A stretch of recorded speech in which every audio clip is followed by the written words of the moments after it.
The regular season has ended, and it's time for the WPIAL 5A playoffs as the Gateway Gators host the Upper St. Clair Panthers in the WPIAL 5A quarterfinals. Gateway 7-3 on the season. Meanwhile, Upper St. Clair 8-2 on the year. And the Gateway Gators come into this game losers last week of a game against Central Catholic, a game that really didn't mean much, though, Vince. No, it didn't mean anything at all, but still a couple things the Gators took away from that game they're going to need to clean up, and one of the big things is they have not taken good care of the ball offensively this year. 12 interceptions, countless fumbles lost, and a consistency between the Central Catholic game and the McKeesport game was the inability to hang on to the ball offensively, gave more and more opportunities that their opponents of high caliber and quality in those games cashed in on. Upper St. Clair, the runners-up out of the Allegheny 6 Conference, while the Gateway Gators, the co-champions in the Big East Conference, as Gateway lost to Franklin Regional on the road, but Franklin Regional lost last week in overtime to the Penn Trafford Warriors. And as we take a look at the Upper St. Clair Panthers, one thing that shines very brightly for them is their defense. Yeah, allowing a 5A low 11.5 points per game. They have been absolutely dominant, and that's something the Gators are going to have to figure out today. Is they've been very inconsistent offensively, and they're going to have a defensive unit that's solid, and an Upper St. Clair team that has a lot of experience. They were upset last year by Fox Chapel in the playoffs. They probably feel a little bit slighted having a better record, yet having to go on the road here to Monroeville, and so this offense has to be ready because this Upper St. Clair defense has risen to the challenge all year. Now let's talk about the Upper St. Clair offense, a team that's able to pass the ball very well, and they also have a good running back. Absolutely. 4 touchdowns on the ground last week. Their feature ball carrier has over 1,200 yards. Super talented.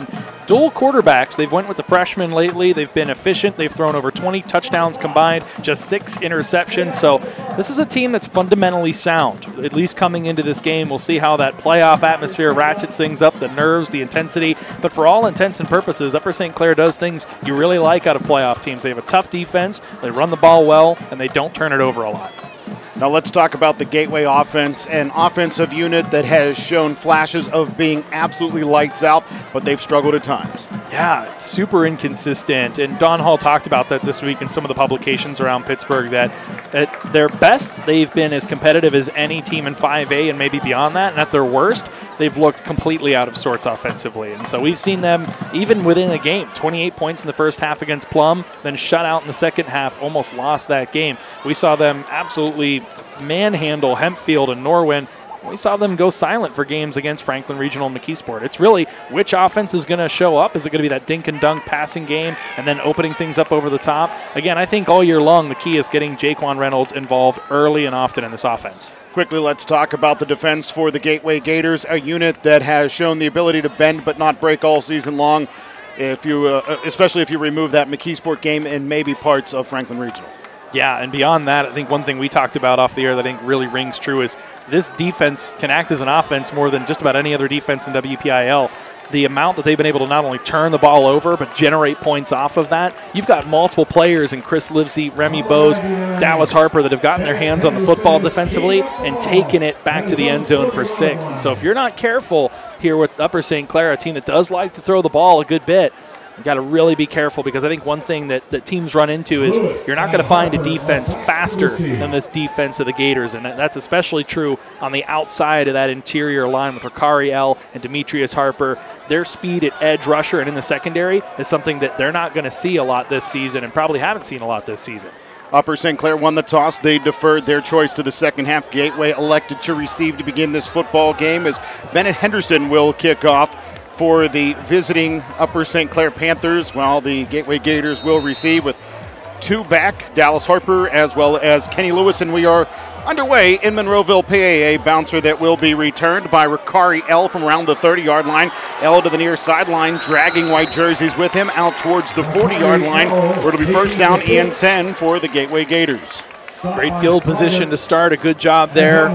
L sort of pitter-patters a little bit, tries to get his blockers to set things up for him. He's able to get outside momentarily. I was a little nervous. You see that ball, it's sort of hanging out there. Luckily, nobody in those white jerseys and black helmets went over and swatted at that ball, because he was really carrying that thing out wide. But nonetheless, great field position for the Gators. Birch, shotgun, play action, rolls right, tries to cut it back to the left. jump pass, tried to toss it off to Jaquan Reynolds, and this game starts just like the last one with a turnover by Birch. Just trying to do a little too much there. And that's behind the line of scrimmage, so even though the arm was coming forward, it doesn't much matter here. As it looks like, I mean, he wasn't even throwing the pass. He brought it back down and then got hit. And just inexcusable errors for the Gators. Can't have that happen on your first play from scrimmage.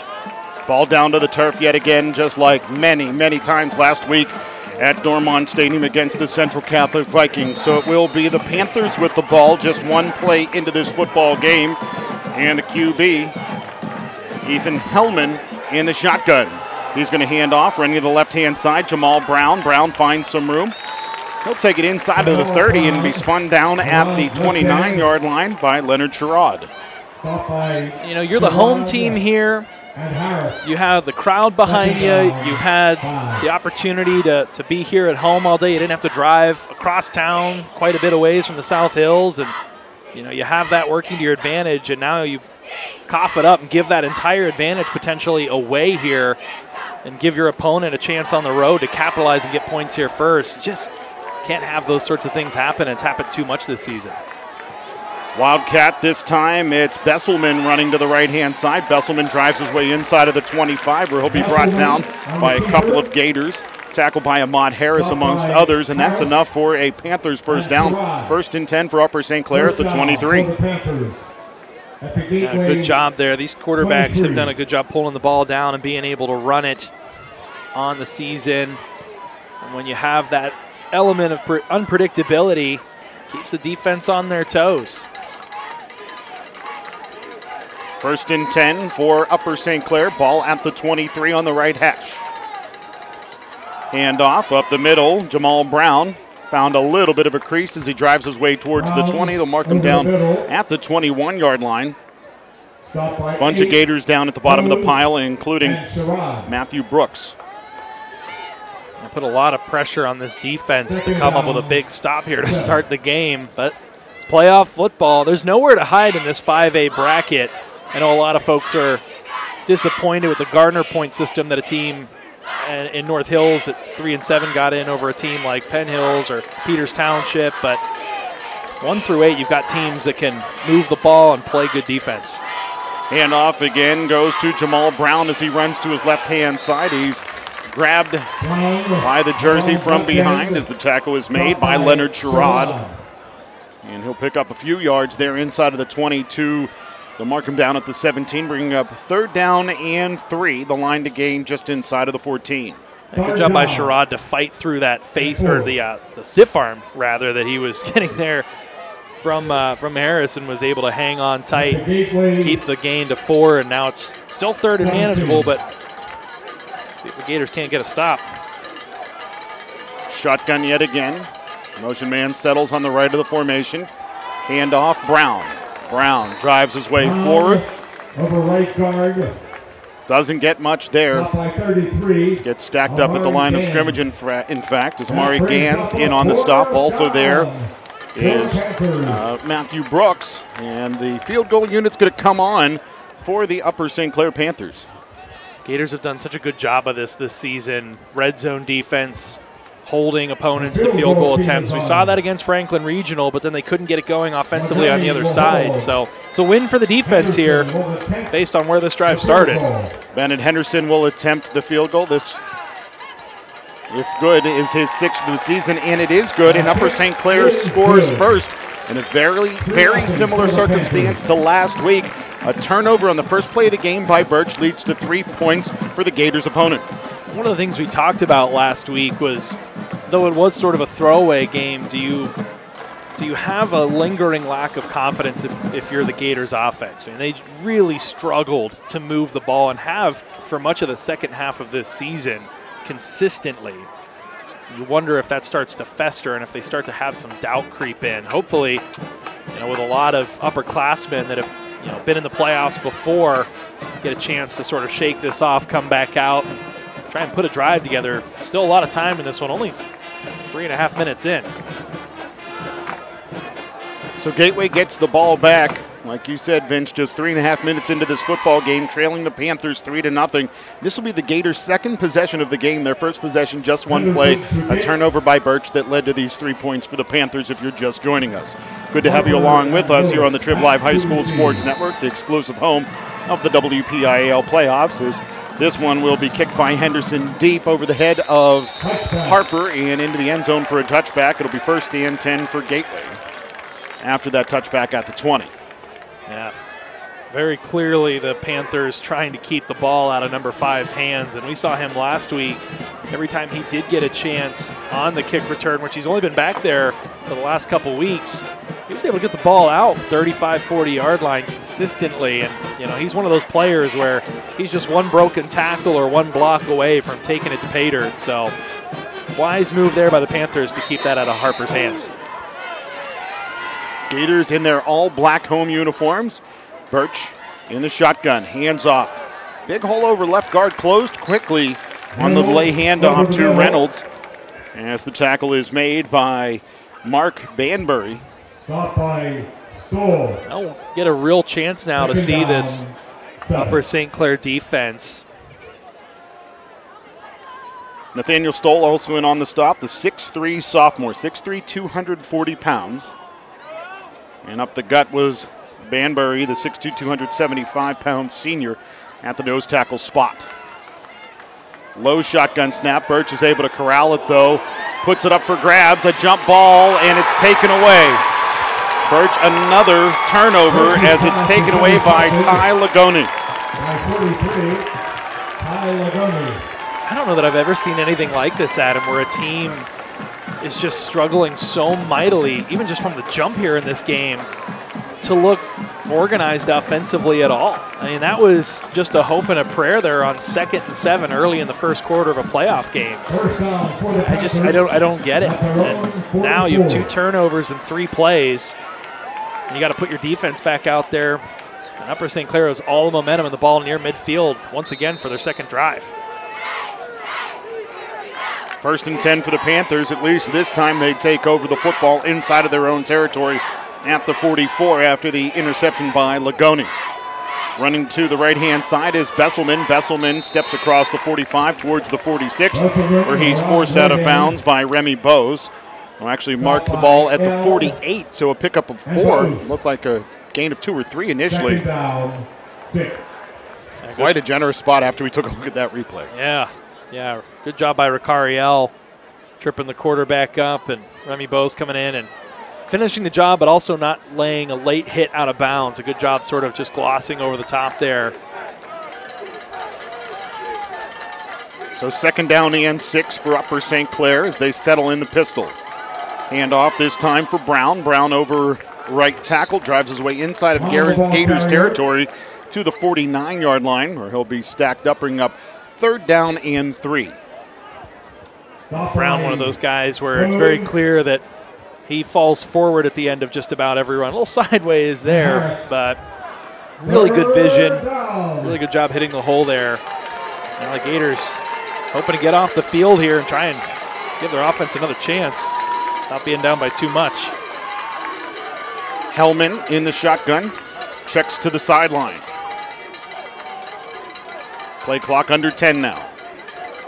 Hellman steps forward, changes the play as they'll motion a wing to the right of the formation. Play clock at 1. And a timeout is called as the play clock was running down. Mike Junko not happy with what was happening there. Upper St. Clair. Well, anytime you got to burn a timeout this early in the game, it's going to be frustrating, especially in the playoffs. You want to have those in your back pocket. And it looked like they were going to go to the run there. Be interested. They've stayed pretty ground heavy, even though this is a team that is not afraid to pass the ball. They've had 15 different receivers catch passes this season. So that's one thing the Gators have to keep an eye on is Upper St. Clair spreads the wealth when it comes to moving the ball around. But certainly Aiden Besselman is one of the better receivers in the WPIAL and the guy they like to see catching the ball downfield. 33 catches, almost 700 yards, averages about 21 per, 9 touchdowns on the season. So he leads that receiving core. Let's see if they go his way on 3rd down. Winner of this game takes on the winner of North Hills at Bethel Park. North Hills just 3-7 on the season, but with Gardner Point somehow was able to eclipse the Peters Township Indians, amongst others, to make their way into the playoffs. And they're without the service of their starting quarterback, John Green, and so that's going to be even tougher sledding in that 8-versus-1 matchup. Bethel going to be heavily favored at home in that one. Hellman, shotgun, sidecar to his right. Option to the right, and he will be hit and brought down in the backfield, swallowing up the quarterback, Ricari L., and that will bring the punt unit out for the Panthers. Good job by the Gators defense to negate another turnover. Yeah, an excellent job gang tackling there, getting in, blowing that play up before anything could really get moving. You back them up so it's an absolute punt situation. No 4th and 1, no 4th and 2. The loss there is going to force their hand, and the Gators going to get the ball back. Nice snap, but it is gathered in by Echeverria, as this one will bounce in favor of Upper St. Clair towards the 10-yard line, and finally will die at the 11, where it will be downed by Greg Curry, and it'll be 1st and 10 for Gateway. They've got the long field to deal with. Well, your defense has done their part. Giving up only 3 points after 2 turnovers in 3 plays, and great field position for the Panthers to start. Now for the Gators, it's time to go back down the other way, and you have the players to be able to turn a long field into a short field really quickly. They've had success when they've taken the time to establish the run, and they've taken the time to dink and dunk instead of trying to gain everything on one play. So we'll see. The bubble screen's always a popular play call for the Gators. Birch, shotgun, sidecar to his left in Reynolds, pulls it out of the belly of Reynolds, throws to the left-hand side where it is complete by Derek Selby. The sophomore pulls that one in, and Selby steps out of bounds at the 18-yard line. So a nice pickup there on 1st down, bringing up 2nd and a manageable 3. And that's the first play for Gateway that hasn't really led to a turnover or no gain. Yeah, there was the short little scamper by Reynolds that closed up very quickly, but I mean, that's where the Gators have been good this season, getting the ball out quickly and getting into their playmakers' hands. Low snap, but it's gathered in. Birch rolls to the right as he has some time there. Tosses it back to the left. Selby retreats and pulls it in for the Gators, and he will be forced out of bounds at the 34. So 2 straight passes to Selby, and it's 1st and 10 for Gateway. They'll mark him at the 35. He's seen an increased role as the season has gone on, just a sophomore, but he's been pretty sure-handed, someone that Birch has been able to rely on. And there, good job keeping the eyes downfield, progressing through the reads, and a good job by Selby coming back to the ball, making sure he's the first to get it. We've seen a few interceptions this season where receivers fail to come back to the ball. Selby, good job on that one. 1st and 10 for Gateway at the 35 as a flag flies, and it'll be a false start against the Gateway Gators.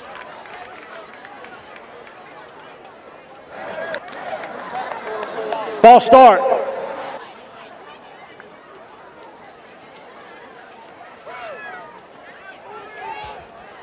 After the penalty, 1st down, 15. So that'll back him up, the Gators up 5 yards to the 30-yard line after the false start against Gateway. Motion man Jordan. Lateral pass, Jordan. He's going to heave-ho it down the field to Harper. The pass hangs up in the air, but Harper sheds a defender, couldn't pull it in, but there's going to be pass interference against the Upper St. Clair Panthers as Julian Dahlem was falling down, grabbing a hold of Harper on the way down. Boy, everyone held their breath here in Antimarino Stadium for a second there, because that was we've seen Jordan execute that and throw the ball really well. That one, not so much. That was a wobbler there. Pass interference. Defense. Number 41. 15-yard penalty. 1st down.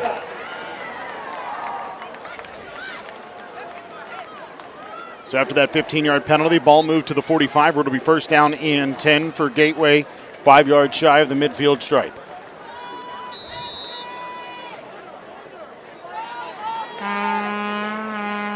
Play action, toss, left, caught by the Gators. Again, Selby pulling it in on the near boundary. Good job there maintaining the balance. Looked like there might have been a little bobble there at the end, but they're going to give it to him. Take a look at the bottom of your screen. Second down. Able to keep those feet in for sure. There was a little bobble there, but they'll say that he maintained it, and that's a catch. And so the Gators get to move in here quick. Try and get that next play in. Second down and 2 for the Gators inside of Panthers territory at the 47. Motion man Jordan, handoff. Reynolds running right, cutting it back left. Has the first down and more as he's inside of the 40, brought down at the 38-yard line. Nice open field movements there by Jaquan Reynolds. Yeah, great job recognizing that the cutback lane was open and then hitting it hard and getting a nice gain there. Enough for the first down. Take a look there. A little bit of over pursuit by the guys in the white jerseys, and Reynolds calmly, coolly just knifes that one upfield, takes what the defense gives him and moves the chains. Plant your foot in the ground and cut it back, and that's what Reynolds did. So it's 1st and 10 for Gateway with the football at the Panthers 38. Shotgun, Birch looks left the whole way, throws to the left-hand side, finds Jordan. Jordan cuts it back inside of the 30, brought down inside of the 25 to the 23-yard line, where the tackle is made by Timothy Spear. 1st and 10 for the Gators approaching the red zone. Really good tempo here, really good pacing, spreading the wealth, quick passes. You see Jordan, a good job there, just settles in and cuts out, finds the soft spot, moves the chains. Birch tosses left-hand side, complete. Reynolds dancing inside of the 20, forced out of bounds at around the 15-yard line as there's 2 Panthers there. Timothy Spear involved in the tackle. And a penalty flag came in late, I do believe. And Spear. Second down. The officials were talking. Might be a late hit along that near boundary. The referee has not called anything yet. So no flag flies. Apparently it'll be 2nd down and 2. Delay handoff, draw. Reynolds, 1st down and more inside of the 10 to the 9-yard line, where the tackle is made by Nathaniel Stoll. Boy, and if Stoll doesn't get off of his block there and wrap up Reynolds, he's going to be down inside the 5-yard line and pushing for pay dirt there. So that's a nice job by the big fella, getting the wheels moving and getting in front of Reynolds and bringing him down before he could get too far, but the damage is done. They'll move the chains once again. Handoff again. No, check that. It's an option as Birch runs to the left-hand side. He'll be wrapped and brought down after a very short gain. Van Helmen makes the tackle for Upper St. Clair. I like the keeper there, though. I like the Gators kind of throwing the kitchen sink at Upper St. Clair here in the first drive and showing that they've got a lot of wrinkles, they've got a lot of playmakers, a lot of different things they can do. You don't want to get too heavy-handed with any one thing you're doing. Keep that defense off balance. So Birch in the shotgun with trips to the right. Now Jordan motions into the formation. Toss back to Jordan. He's going to run right, and he will be brought down deep in his own backfield. Nice open field tackle by Aiden Besselman. And that'll bring up a 2nd and goal way back, or make that 3rd and goal way back near the 20-yard line. They'll say the 17, so a loss of 9 on that play. Yeah, my goodness. Great open field tackle there by Besselman. Just shot in like a missile. Wrapped up the ankles of Jordan, who really had nothing to work with there on that one. And I'm all for the screen. I'm all for getting that ball out into space with some of your playmakers, but it didn't look like they had the block set up there for that play to really be all that successful. And now looks like the Gators going to call timeout and talk this one over on a big 3rd down. 2:43 to play here in quarter number 1. Upper St. Clair 3, Gateway 0. This is the 4-5 matchup in the WPIAL 5A quarterfinals. Again, the winner of this game takes on the winner of Bethel Park and North Hills. That game being played at Bethel Park as we speak. As we have this opportunity, we'll take a look at the 5A bracket on the left side. It's the Gators and the Panthers on the bottom, and the winner of this game takes on the winner of the Blackhawks and the Indians. On the other side of the bracket, just down the road, Franklin Regional hosts Woodland Hills, while Penn Trafford had to make the long trip to the North Hills of Pittsburgh to take on Pine Richland in the 2-7 matchup. Pine Richland seems to be the choice when you talk to folks around 5A. Who's the team to beat? Certainly no disrespect to a 9-1 Bethel Park club that's put together an outstanding season. But after starting 1-3 and playing a tough early schedule, losing a close one to Penn Hills, Pine Richland has really kicked it into gear. They won out. They've looked good doing it. Birch, play action, straight drop back now. Has all kinds of time. Now he's forced to tuck, scramble right, step forward, tosses to that far boundary and out of bounds as he was being chased by many white jerseys. Nathaniel Stoll, the last one there, and that'll bring up 4th down and goal with the ball at the 17. Well, that gives you an opportunity for a much shorter field goal. Would have lost at least about 5 yards on that play had he been brought down on the sack. So he had the time, but good job by the secondary of Upper St. Clair. There was nobody open downfield, so Gators got to try and tie this one up. 34-yard attempt for Cole Plaskin. Good snap, pulled down, and the field goal is blocked. It's scooped up by Plaskin. No, he'll just fall down on it, and it will be Upper St. Clair football at the 23. Boy, and I believe that was Besselman again. He's playing some inspired football here in this first quarter. He looked like he got through unblocked. Got right in front of that one. That wasn't a tip job or anything like that. I mean, he clogged up the lane and got in front of that one completely. You take another look, he sort of doubled over Chris Livesey at the end of that one, the holder. Just a fundamental breakdown for the Gators, and we've seen that at times this season where they'll put together the drive, they'll get down to the red zone, and then a play in the backfield, a procedural penalty, march themselves backwards, and when you get yourself into 3rd and 17, especially in a goal-to-go situation, it's going to be tough. So the shotgun for the Panthers. They'll hand off Jamal Brown. Brown crosses the 25, carries black jerseys with him out towards the 30 to the 31-yard line. You'll credit the tackle to Jordan Tyree amongst others, but that is more than enough for a very manageable 2nd and 3. Make it 2nd and 2 as they'll actually spot the ball at the 31. It looked like he had just got across the 30 initially. Yeah, kept those legs moving. Gateway has seen some good backs this season, but Brown might be the most talented they've had to face thus far, and it's one of his better runs here in the early going.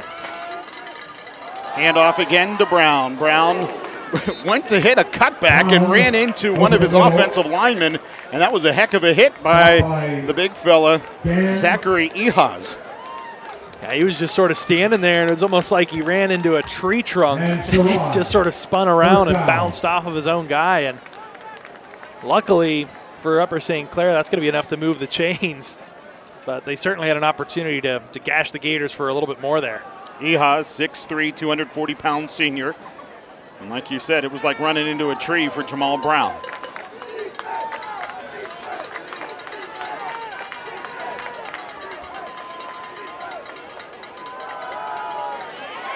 Handoff. Brown has room. Off to the races to the far sideline.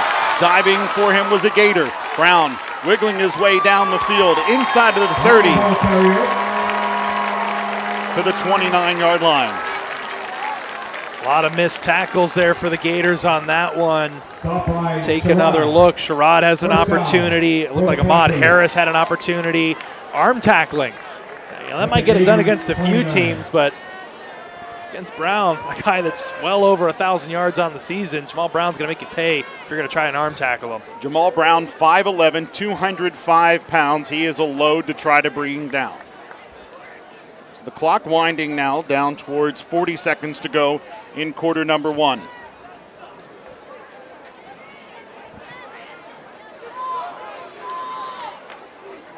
Hellman looking left, throwing left. One-handed attempt by Besselman, but he can't pull that one in. Nice man-to-man coverage down that far boundary by Inez Jordan, the senior. Absolutely, Jordan staying in lockstep, making it so that ball had to be put only where the receiver could get to it, and just a little overthrown there. Would have really needed a perfect throw to connect on that one. So good coverage by the Gators to avoid giving up the home run ball. 2nd and 10, clock stopped with 23 to go, first frame. Pistol formation. Handoff to Brown.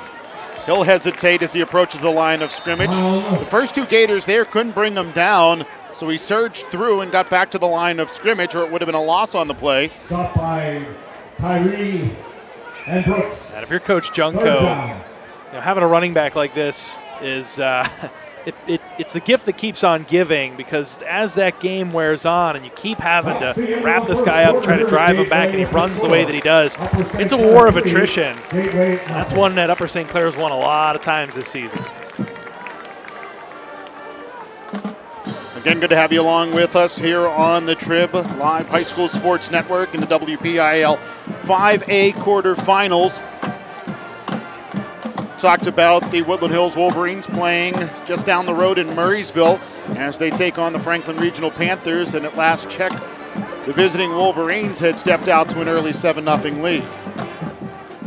That's one of those games where you just imagine it's going to be a dogfight the entire way through. Two teams that are physical, they like to run the ball, no strangers to each other, play each other frequently. So if you're the Wolverines, it wasn't even looking like you were going to make the playoffs going into last week. You pull the upset over Penn Hills, and so you're playing with house money as the 6th seed going on the road, playing a conference champ. So when you're the underdog, you got nothing to lose and everything to gain, and so far so good for the visiting team there in that 6-3 matchup.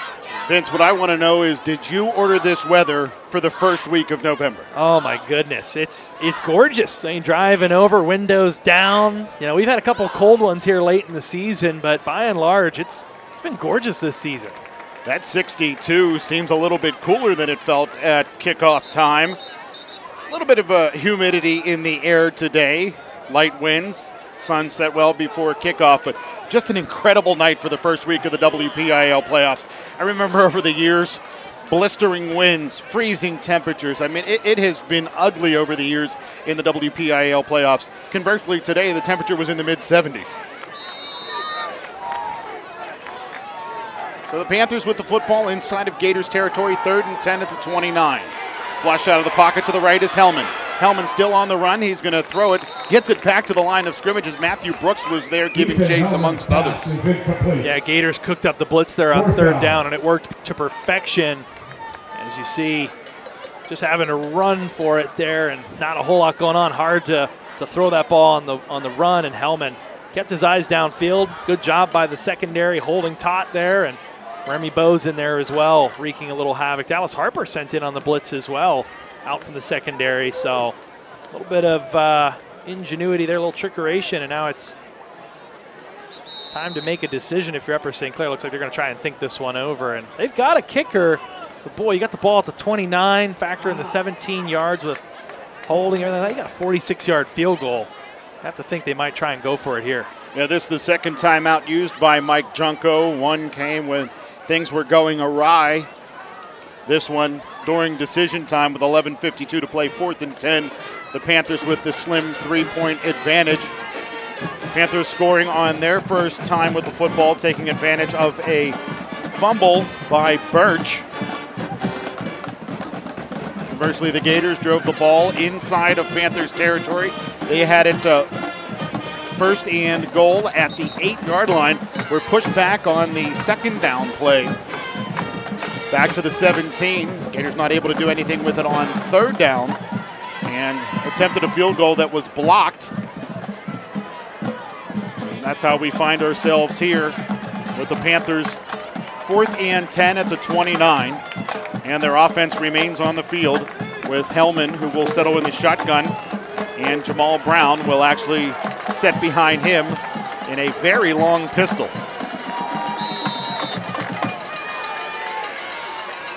Now Brown will motion out of the formation. And nowhere to go as Hellman motioned Brown out of the formation. He tried a quarterback draw, and Remy Bowes sniffed that one out beautifully, and the Gators take it away on downs. Yeah, an excellent job by number 8 here. Really one of the centerpieces of a super talented defense. You got 2 squads, both sides of the ball, Upper St. Clair Gateway, that are known for the defensive prowess, and there, Bowes, just a great read, stayed at home, playing spy on the quarterback, and snuffed that one out for a loss. And now the defense, again, it's done its part. Gators offense, they got the ball deep into territory but couldn't finish last time. Livesey will motion out of the formation, play action, straight drop back. Birch now scrambles to his right-hand side, tucks the football away, drives his way out across the 35 to the 37-yard line, where it'll be a decent pickup on 1st and 10. Make it a gain of 5, bringing up 2nd down and 5. 2nd down, 5. We've talked about this for the last couple weeks, but Birch has a couple hundred rushing yards on the season, 3 scores with his feet. And good things tend to happen when he tucks it. Had the one carry earlier that sort of got snuffed out for no gain, but nice 6-yarder there, and now the Gators finally staying on schedule a little bit with a 2nd and short. The 2nd and 4 after they spot the ball at the 37, and then a flag will come in before the snap. I think that's going to be on the defense. Check in with our referee to confirm.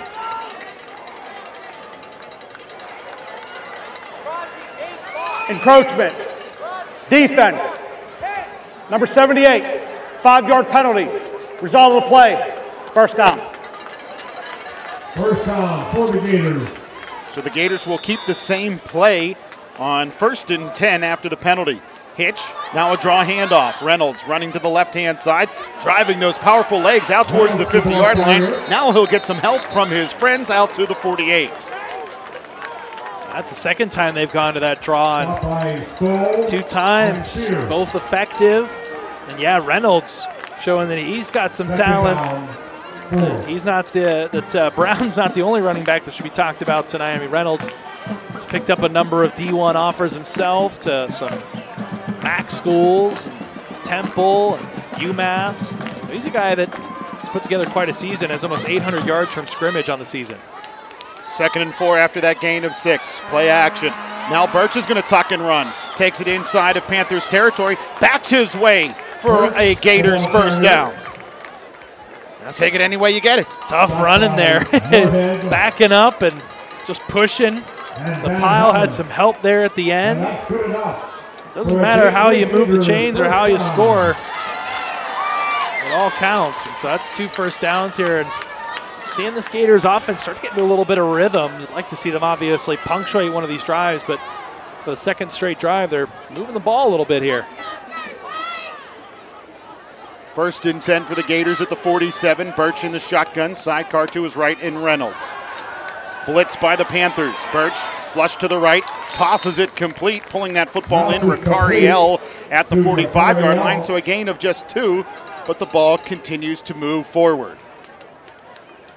As long as you can do that, you give yourself a chance, obviously. I mean, it seems simple enough, but take what the defense can give you. If he gets that ball just a little bit sooner, L may be able to turn upfield for a few more, initiate some contact, but you'll take that over a sack, throwaway, anything like that. Live to play another down and stay on schedule.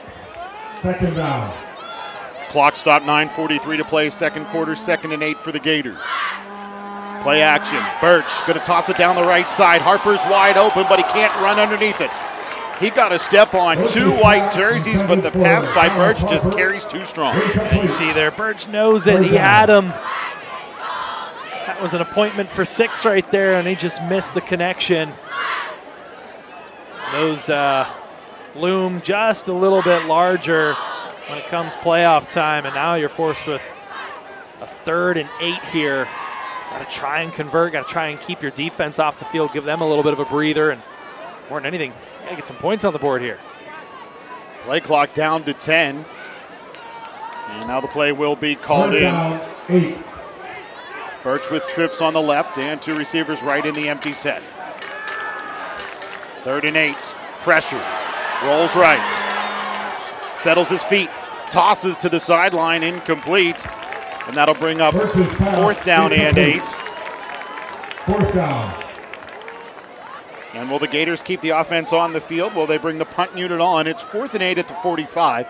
We've seen how the Gateway defense has been able to shut down opponents throughout this season.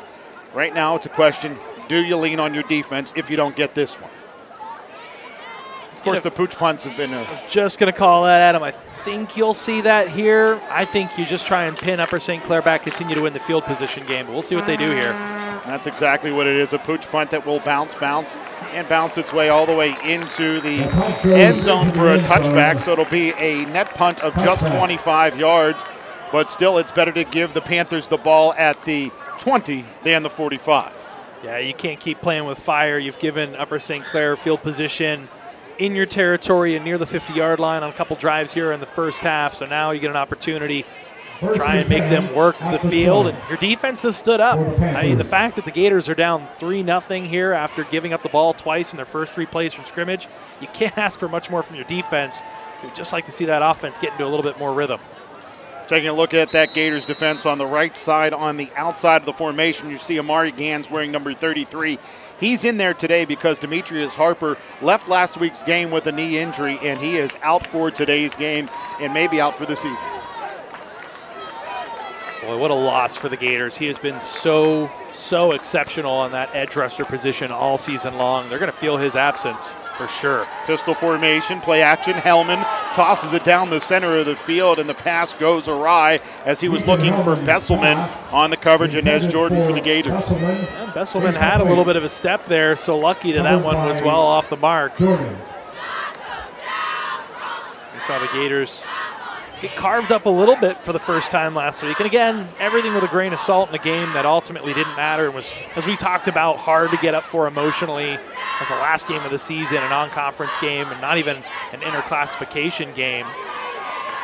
But they still yielded a good bit of yards to a pretty good quarterback at Central Catholic in Peyton Warner. Panthers motion the tight end and wing to the right of the formation as Hellman will hand off. Straight up the gut goes Brown. Brown is off to the races, 50, 40, 30, 20, 10, 5, end zone, touchdown. A huge touchdown for Upper St. Clair. Puts them up 9 with the PAT on the way. That just looked a lot like what happened against McKeesport. You think that the play is going to go one way and the defense converges the way they think the play is going to go. Brown cuts the other way. No one back at home, off to the races, and not a ton of speed there, but certainly enough from Brown to be able to turn on the afterburners and make sure that he was going all the way on that one. Henderson on to attempt the PAT. Snap a little high, but the hold is down, and that PAT is up and in. And Bennett Henderson, his 38th point after touchdown of the season, and the Panthers have taken a 10-0 lead on the Gateway Gators here in Monroeville, PA. For the second time in as many years, you find yourself down double digits at home. Got to be frustrating. Last year, you fell behind 17-0 to Penn Hills, and ultimately, the Gators did climb out of that hole, went ahead 20-17, but at that point, they had expended so much energy that Penn Hills was able to get the ball back at the death, go down, score, and the Gators ran out of time, had to settle for a game-tying field goal attempt that went wide right. So, once again, putting themselves behind here early at home, it just makes everything that much tougher. You've got a team at Upper St. Clair that runs the ball well, doesn't turn the ball over a whole lot, so that's not a team you want to get behind because they do a good job protecting the lead. Take another look. Brown untouched on that 80-yard run. I mean, just a whiff by the defense there. They've been playing so well in this game thus far, and just goes to show one play can really change the trajectory of a game. And now the Gators offense, this really feels like a drive where they've got to come away with some points at them. Thinking about Jamal Brown amassing his numbers today, he's approaching 100 yards already, which means he's approaching 1,250 yards on the season. That's a special senior year. And this is a team that, again, I think people slept on. You know, I joked about putting a mock playoff bracket together last week before the game. We talked about it in our group chat off the air, and I thought this game might be held in Upper St. Clair. This is a program, you talk about 41st playoff appearance, 4th most in WPIAL history, 23rd straight year. I mean, this is a program with a lot of pedigree. And so for them to be the 5 seed, their only losses coming against Bethel Park, the number 1 seed, and a 6A club, and Cannon Mac that qualified for the playoffs last week. Certainly no blemishes on their resume. Those are 2 good losses. And they certainly have racked up a good bit of wins. And coming off a big 35-0 win over South Fayette last week, you know they're feeling it. This kick will carry down towards the 2-yard line where the Gators will have it on the return. It's Inez Jordan out across the 25 to the 28-yard line where it'll be 1st and 10 for Gateway. And this is a circumstance where the Gators almost have to get some points on this drive just to settle things down. Settle things down, keep your defense off the field for a little bit, allow them to get coached up, diagnose what happened on that last play, allow everyone to kind of take a deep breath. Exactly, Adam. I couldn't agree more. And more than anything, just get that confidence back under you and not allow that doubt to creep in, and keep this competitive, keep it close.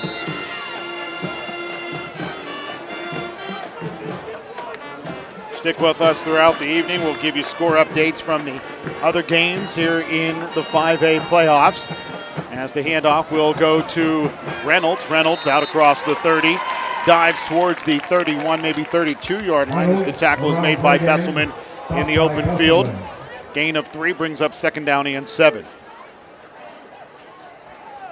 Not the sexiest of plays, not going to get you a lot of home runs, but you know, if you're the Gators, establishing that run and being able to gain 3-4 yards at a time, there's nothing wrong with that. And again, it keeps your offense on the field for a longer period of time. Can't stress enough how important that is. Play action, Birch, all kinds of time.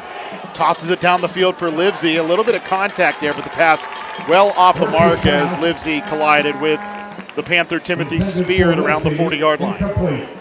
And Birch just putting a little too much oomph on some of these deep balls here to start.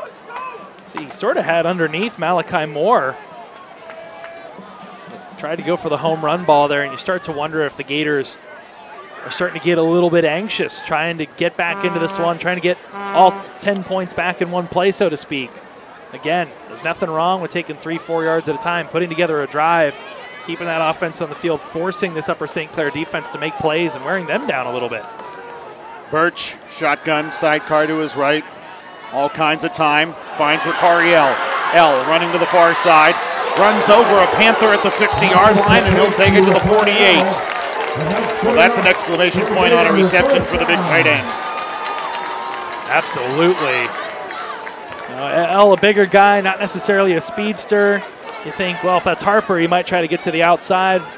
No, that's not Ricariel's game. He's just going to try and go through you. Did a good job there. And you know, sometimes some of those big hits, some of those runs after the catch, that gets that offense moving. That gets your guys fired up. You know, he's out there laying the boom. Everyone else needs to do their part. Hopefully that's a bit of a catalyst for this Gators offense. It's moved the ball a little bit, but hasn't been able to finish. Birch, empty set. Pressured, tosses it to the left on the screen. Cutting it to the far sideline is the sophomore, Selby. And Selby will be brought down inside of the 40 at around the 38-yard line, but there's a flag down, and this may cost the Gators. Yeah, 90% of the time, that's going to be a holding call. I expect this to be no different. Pass to Selby, flag on the play. Holding. Offense. Number 53, 10-yard penalty. First down.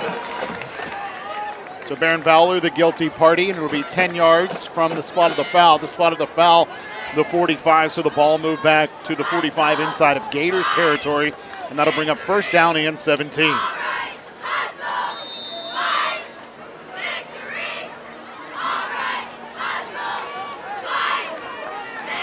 Trips right, one receiver left. Sidecar to the left-hand side of Birch. They're going to toss it away from the screen, bringing it to the near side. The pass was complete to Malachi Moore, but this is going to cost the Gators more yards as they're going to end up spotting this ball shy of the 40 at the 38-yard line. And that'll bring up second down and a mile for the Gators. These screens at times for the Gators just feel like they're trying to fit a square peg into a round hole. That's the second time they threw it way into the backfield for Inez Jordan. He got swallowed up here. They look off the initial screen, which was also snuffed out. Then they go to Malachi Moore, who by the time he catches that ball is 5 yards behind the line of scrimmage. And when you've got to work from that disadvantage just to get back, now it's 2nd and 21. Play clock at 5. Birch has to hand it off to Reynolds. Reynolds sliding his way through traffic, gets back to the 45 to the 46-yard line, and picks up a nice chunk of the lost yardage from that previous play. In fact, all of the yards lost from that previous play were negated, +1. Birch maybe a little lucky there. Looked like he went to the knee almost to grab that ball to give it to Reynolds. Got to be careful. We could have had that blown dead. I'm not sure if the knee was in fact down, but we've seen a couple snaps here early in this one, a little low. Birch has had to go down and grab them. Roberson Louise June is the center for the Gators, the freshman in there. Fowler, after the knee injury, just doesn't have the speed to get out of his stance in the shotgun as the pass is complete to Inez Jordan. Nice rifling pass there by Birch. He finds Jordan. Jordan slides his way inside of the 40 to the 37, and that's enough for a Gateway first down. Boy, he got just enough. They needed every one of those yards that he gained, and good awareness to be able to fight for that lead stick. You take a look right there. He lands and is able to get just enough for that first down. Boy, if the Gators are able to come away with some points here, that's a play that people are going to remember on 3rd and a country mile. That was 3rd down and 16 after the Gators faced a 2nd down, and like you said, a whole long way to go as Birch tosses near side right, complete to Harper. Harper settles his feet, drives his way into a Panther before he's tossed out of bounds, and the initial spot looks like it's going to be enough for a Gators first down. It will be a Gateway first down, a gain of 11. This Gators offense has looked its best when it's went between giving a healthy dose of carries to Reynolds and then quick timing routes on those comebacks. There it's Harper. And when you start setting those up, you get the opportunity to maybe have someone a little pump fake, get the secondary to bite a little bit, then try and hit over the top. Birch sidecar to his left wing on the right of the formation. Toss to the left-hand side, pulled in. Jordan, he's got the first down and more. Inside of the 10, he'll be brought down at the 9. It'll be 1st and goal for the Gators. Now for the Gators, you got to take care of the ball. You got to come away with some points here. Ideally, you'd like to get 7 on the board. That ball a little bit behind. A good adjustment there by Jordan. Turning the hips quickly, getting his hands around that one, and then again, getting some nice yards after the catch. Second time tonight, the Gators have been in a goal-to-go situation. The last time they got pushed back about 12 yards, had the field goal blocked. Hand off, Reynolds, gaping hole inside of the 5. He'll take it to the 4, a gain of 5. Makes it 2nd and goal at the 4-yard line. And he knows he was one broken tackle away from punching that one in for the Gators. Reynolds, the leading scorer on the year, 9 total touchdowns for the Gators. See if they go his way again. Hand off again to Reynolds. Dances left. Lowers the shoulders now as he gets down towards the 1-yard line. They'll mark him down at the 1, bringing up 3rd and goal at the 1. These are the kind of drives that define whether you're going home or whether you're moving on. Got to come away with 6 here if you're the Gators. Can't get this close and come away empty-handed. Hand off again, Reynolds. Reynolds hit hard as he got to the line of scrimmage. No gain on that play, brings up 4th and goal at the 1-yard line. Nice solo tackle there by the Panthers defender, Van Helman. And it's 4th and goal, and the Gators are going to keep the offense out there. Seamus Moorhead also was involved in that tackle for the Panthers. So here it is, 4th and goal at the 1, and a timeout is called. Upper St. Clair uses their final timeout here on 4th and goal at the 1. As they wanted to be ready for whatever the Gators are going to throw at them here on this 4th and goal situation. Vince, throughout this season we talked about the fact that it seemed like the Franklin Regional Panthers at times were punching above their weight class. Last time we looked at the scoreboard from down Route 22, it was the Woodland Hills Wolverines leading the Franklin Regional Panthers 14-0 in the 2nd quarter. Talked about it in pregame. I think the other side of that coin is, even though Woodland Hills finished 5-5, 3-2, sort of eked their way into the playoffs, they're not a team that really ever gets blown out, right? I mean, even they dropped a lopsided one by a couple touchdowns to Pine Richland, but all in all, Woodland Hills always seems to be in games, and when you do that, you give yourself an opportunity to come out on top. Taking a look at that Northeast Conference, like you said, the Wolverines 3-2, 5-5. Pine Richland at the top of the conference, the number 2 seed in the playoffs, as they are 4-1 within their conference, 7-3 overall. North Hills squeaked into the playoffs with a record of 3-2 in the conference, but 3-7 overall. Penn Hills was eliminated from playoff contention a week ago with their loss at Woodland Hills. Shaler and Fox Chapel down at the bottom of that conference, but our focus right now, this 4th and goal play for the Gators at the 1-yard line. Birch in the shotgun. Motion man from left to right.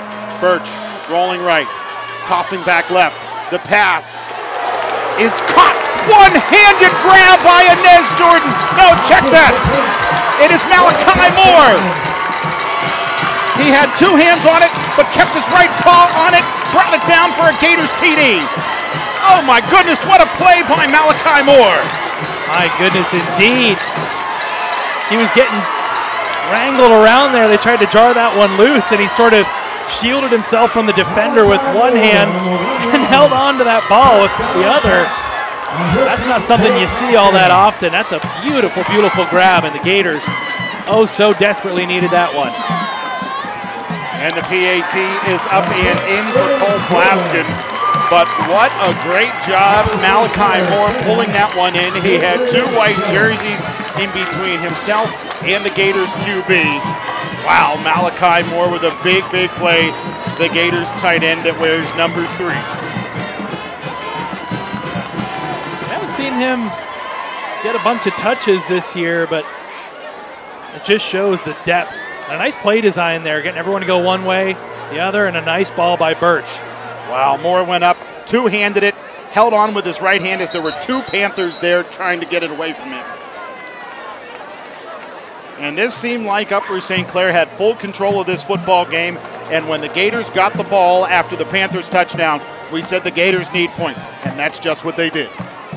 It's been a slow burn, Adam. The offense has started to get this into gear. That's the third drive that they've really been able to move the football and get multiple first downs. And the first where they've been able to capitalize and get points. They got into field goal range on a goal-to-go situation, got it blocked, got the ball back, got 2 first downs just a little bit past midfield, had to pooch punt it away. Now they finally go the length of the field, score a touchdown. And one thing to note, they've got 2 timeouts left. So if there's an opportunity to get a 3-and-out, to get a turnover here, the Gators still have a lot of time to work with. 3:32 is a long way to go before the half.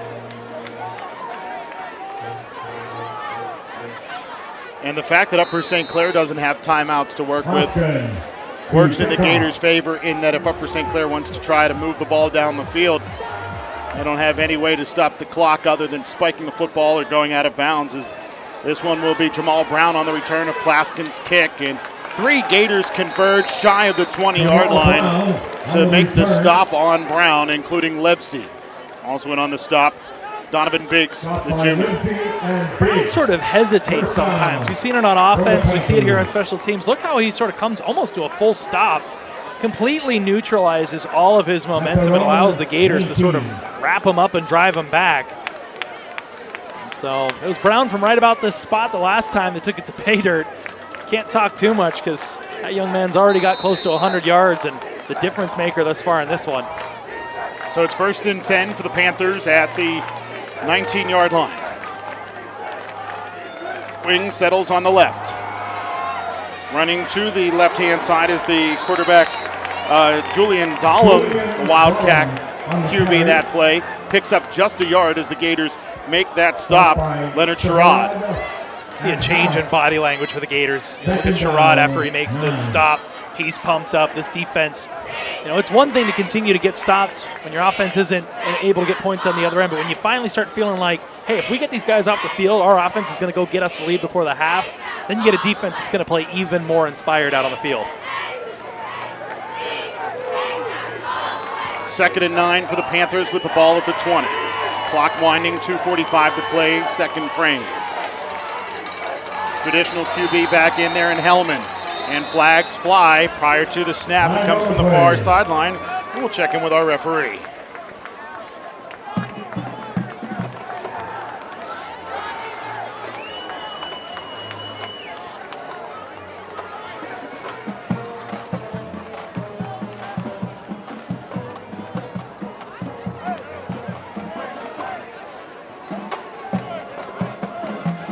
So unfortunately, the official's mic didn't work from that vantage point. I think he just stepped out of radio range, as we are a long way from the field up here in the press box. That 5-yard penalty makes it 2nd down and 14 as Hellman rolls right, hit as he releases the football, but a nice catch retreating back towards the football and pulling it in is Besselman for the Panthers. Boy, and Hellman took a shot at the end of that one, delivering that ball. Stood in, delivered it on time, and it sort of hung up there forever, and Besselman was the one that made the play for it. So for the Gators, that's got to be frustrating. You force an errant throw there to some extent, and then the secondary just sort of gets lost. Ed Jordan broke down on the coverage with Besselman. Pistol formation now, Hellman. He's going to hand off to Brown. Brown, there's that hesitation you were talking about, Vince. The Gators had stacked up the line, and Louis Douglas just takes Brown down to the turf for a loss of 1. I mean, certainly the guy's resume speaks for himself. Over 1,200 yards on the season, double-digit touchdowns, but it just seems like sometimes he comes to almost a complete stop and negates the momentum. You talk about 5'11", 205 pounds. If he keeps himself rolling downhill, he's a surefire gain of at least a few yards every run. Not that time. Clock winding, 90 seconds to play here in quarter 2. 2nd and 11. Hellman, some time, tosses it, and it is incomplete. Broken up, and as Jordan swats it to the turf as the pass was headed towards Besselman. Really nice play by Jordan there. Keeps himself from getting both hands on the receiver, and if you get the replay, you'll see here. Watch the end of this one. He's able to get that right hand and just swats it away. A nice big swat there. Clean play, able to make a play on the ball. Upper St. Clair saw some gestures there wanting a flag, but that's about as clean as you can play that. That was an excellent play by Jordan in one-on-one coverage. The timing just spectacular by Inez Jordan, who made a terrific offensive play on the Gators' last offensive drive to keep the drive alive on 3rd and 16. Hellman, pressured late, rolling right. Ricariel makes the stop. A sack for L. If you're the Gators, I think you call a timeout here. And that's exactly what they did. Your team's fired up. You've got the momentum. A minute and 17 seconds when this offense is rolling is a lifetime. And that's not to mention if you can't get an opportunity for Livesey to get the ball in his hands. He's been pretty darn talented back there as a punt returner. We've seen him take one to the house this season. So the Gators with a chance here to, if nothing else, try and work this ball down into field goal range. Have just one timeout left, but if you get guys hustling and you get a nice return here, you don't have to go terribly far to get into field goal range, let alone maybe take a couple shots at the end zone. Vince, we talked about the fact that the winner of this game will take on Bethel Park, and North Hill's the winner of that game. And right now it's the Blackhawks on top of North Hills 16-14. It was 16-0 not that long ago, but North Hills has ripped off 14 unanswered points late in the second quarter to make it a 2-point affair at the mid-game break. They got a big goal line stand on 4th down against the Blackhawks, and I think much like we saw this Gators defense rise up and keep them in the game and provide that initial spark for the North Hills Indians, that proved to be what they needed to sort of get back into this one. And seeing that other Big East foe in the playoffs, Penn Trafford trailing 14-3 at the half in that one. So top seeds holding in those two of the contests, but a couple teams looking upset-minded, the 5 and 6 seeds. High snap, but it's pulled in by the Panthers punter, Echeverria. And Livesey will catch it on the fly at the 35, takes it towards the 40 before being pulled back. Tackled by Cameron Phillips, the H-back and linebacker for the Panthers. Well, corralled it cleanly, got a few yards, still 1:07 left on the clock. You see, that's one thing that the Gators have really benefited from with Livesey back there this year. Last year we saw a lot of issues with the punt return team, muffing, not having a great time corralling punts. Livesey, he's been very consistent back there. Granted, Vince, it's only 2 yards, but Livesey surged to the 38 and was pulled back to the 36, and they spot the ball at the 36. We've seen a few of those spots tonight go in favor of Upper St. Clair. Certainly the game has been called pretty evenly, pretty fairly thus far, but still a little frustrating to see that. Birch off of play action. Tosses to a cutter, Selby coming across the middle. He's into Panthers territory, and he'll be tossed out of bounds after he stepped to the boundary. 2 flags come in. This is going to add 15 to a big pickup. Tyson Swigert, the senior DB. If you're the senior, you got to know better than that. Why would you do that? Selby was well out of bounds at that point. That's just frustration. And I get that you surrendered a bit of a game there, but geez. Personal foul. 19 of defense. 15-yard penalty. Result of play for first down.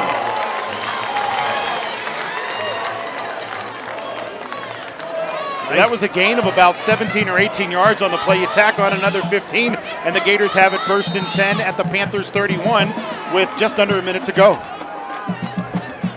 Birch looks left, throws left.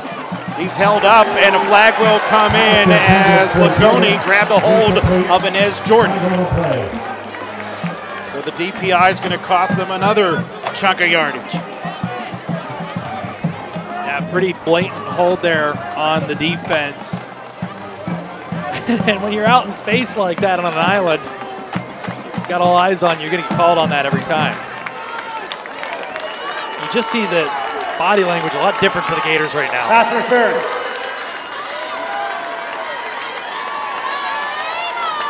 So pass interference against the defense is going to cost the Panthers another 15 yards. 30 yards of penalties against the visitors on this drive, and it's 1st and 10 for the Gators at the 16. Birch is in the shotgun with the sidecar to his right. Play action. Looks right. Throws right. Dallas Harper, gateway touchdown.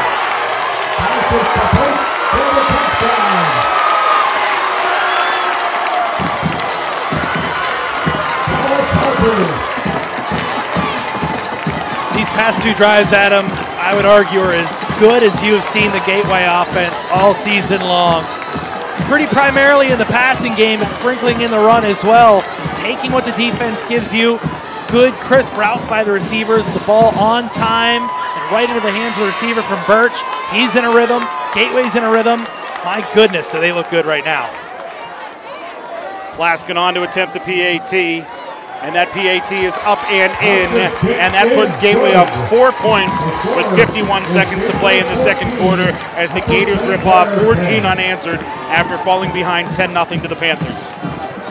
With the penalties, that didn't take more than all of about 17 seconds there to get that ball into the end zone. I mean, Selby did a great job on his own, veering off, getting out of bounds, conserving the timeout, and obviously got pulled down. You get the pass interference, and you get just a beautiful ball, and what an incredible catch by Harper there. And very astutely gets that left foot down inbounds. Had the ball in his hands, and like you said, just planted that left foot. That's no all you doubt need. about it. It was a Gators TD. Now you got a chance here defensively to try and put an exclamation point on what has been a second quarter that's been an antithesis of what the first quarter was, where the Gators looked totally unprepared, got sucker punched by a good Upper St. Clair team. Now they come out here in the second quarter and they look like the better team, Adam. Now they get a chance to sort of put the clamp down and take a lead into the half. And if you're the Panthers, with all the opportunities you've been afforded to be trailing at this point in the game, it's got to be demoralizing.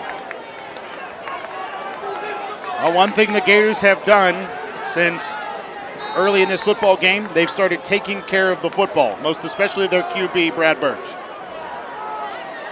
Plaskin, a bouncer. It'll be returned from the 25 by an up-back Lagoni. And Lagoni is picked up and put down. Tackle on the play by the Gators, Kenny Lewis. Kenny Lewis, my goodness. You see guys like him, Donovan Biggs. First down for the Panthers. Guys that play a good bit on defense, but a lot of bread and butter there on the special teams unit. Those guys love to get downfield and inflict pain, and great job there closing in on a hurry after the short kick. Let's see what Upper St. Clair does. See if they try and push this ball downfield. They've got no timeouts. Lagoni, 6 feet, 190. Kenny Lewis, 5'7", 150. And Lewis wins the battle. Handily. Shotgun for Hellman, sidecar to his left. Play action. Throws right. Intercepted by Inez Jordan. It'll be 1st and 10 for Gateway at the 35 with 41 seconds to go, and the Gators still have a timeout to work with. Exactly what I was going to say. They still got that in the back pocket. If they're able to get a couple first downs, takes a few seconds for the chain gang to get set back up, so you get a chance to run up to the ball, either clock it, get another play in, I'd love to see them stick with the short passing game here, or maybe play action, try to take a shot downfield. And certainly that's what Upper St. Clair tried to do, and just trying to push that ball too much into double coverage. And Inez Jordan, good job keeping his eyes on it, staying in lockstep with the receiver, but ultimately making the best play on the ball, and giving the Gators a chance to add to this lead before the half. Trips right, one receiver on that short side left for the Gators. Reynolds, the sidecar to the left of Birch. Pressure on Birch. Birch throws, it's complete. Hook and ladder, and another lateral. And another lateral that'll be caught by the Panthers. And stepping on the boundary is Upper St. Clair's Nathaniel Stoll. And now flags will fly as there is jawing and maybe some pushing and shoving after the play ends. But I don't know what the Gators were doing there. Sure, hook and ladder, that's great. Maybe the second lateral, that's fine, but just go out of bounds. I mean, you still have, at that point, 35 seconds and a timeout. I don't get the desperation, the BS play, as it's commonly referred to. They had a lot of time to work with. Sideline warning. Upper St. Clair. Resolve the plays first down. Let's take another look at this one. The lateral to Livesey, that's fine. Then another lateral to Reynolds, and why does Reynolds lateral that one? Just go out of bounds. A lack of awareness. They must have thought that, I don't know, Reynolds thinking maybe that this was the last play of the half, but gotta know the situation, the down distance and time there.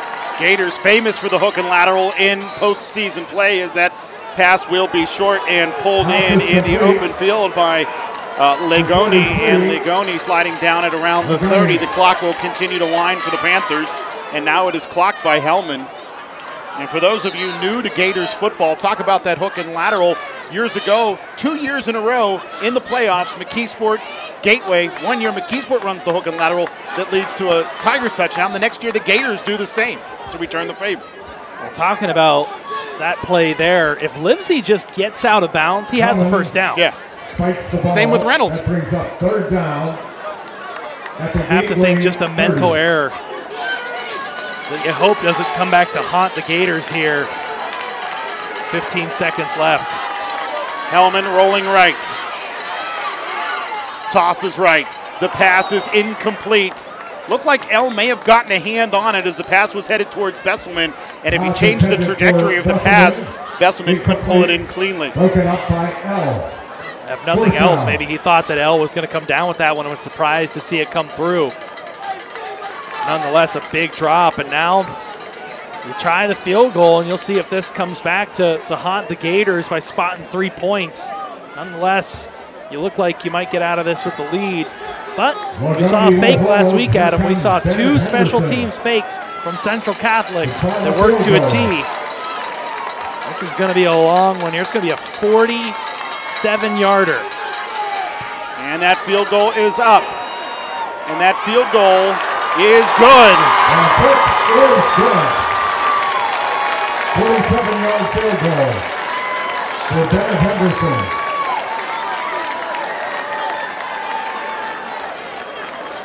Bennett Henderson's field goal is good. And the Gators watch a 4-point lead turn into a 1-point lead after a hook and lateral goes awry after 2 more laterals were added to it. The margin for error is so razor thin in the playoffs, Adam. If you're the Gators, been a bit of a swing here in points as you take another look. What a beautiful kick there by Henderson. Got just enough on it to get that one through the uprights. But you had the field goal blocked on your end. And you give the ball away here, surrender 3 points. It's a 6-point swing. It's the equivalency of a touchdown. You just can't give those sorts of opportunities to your opponents in a 4-5 matchup here in the quarterfinals of the playoffs. Everything is magnified so much more in these big games.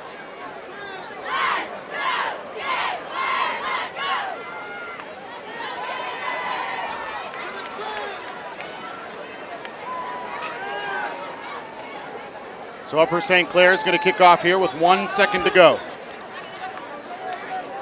have to think they're going to try and just snub this one and get an up man to fall on it. Try to keep that out of Harper's hands. There it is. Bouncing to the 18. It'll be returned by Kenny Lewis. Lewis picks up some blocks, brings it to the near side, still on his feet, and finally will be brought down at around the 33-yard line. And now we've got some pushing and shoving after the play. Cooler heads will prevail, no flags fly, and that'll be the final play of half one. The end of the first half here at Gateway. With the score, Gateway 13. Well, that was certainly an interesting end to what appeared to be a fantastic, remarkable comeback for the Gateway Gators. They had a 4-point lead, and for all intents and purposes, looked like they were going to take it into the locker room. But instead, it's just a 1-point advantage because a hook and lateral that goes awry after 2 more laterals gives the Panthers the ball. They put up a big, long 47-yard field goal that leads to points. You feel for a guy like Jaquan Reynolds, who has made so many good decisions all season long. You just feel like he might have just lost some awareness of how much time was on the clock. You hate to see that. Adam, on that last kick return, I'm just glad there wasn't a lateral there. The Gators did such a good job in the second quarter of remaining composed and getting themselves back in. It's a shame that the half ended how it did, with a little bit of a blemish there. It sees that lead dwindle, but if you're the Gators, with some of the miscues you made in that first half, to come out on top, you got to feel good if you're Don Hall, getting your team ready for the second half. That is for sure. The Gators do take this 1-point lead into the locker room. We are going to step away here at halftime. We'll let you enjoy the Trib Live High School Sports Network halftime show. Then it'll be the Gateway Gators marching band. It's 14-13, Gateway on top of Upper St. Clair at halftime, and you're watching it on the Trib Live High School Sports Network.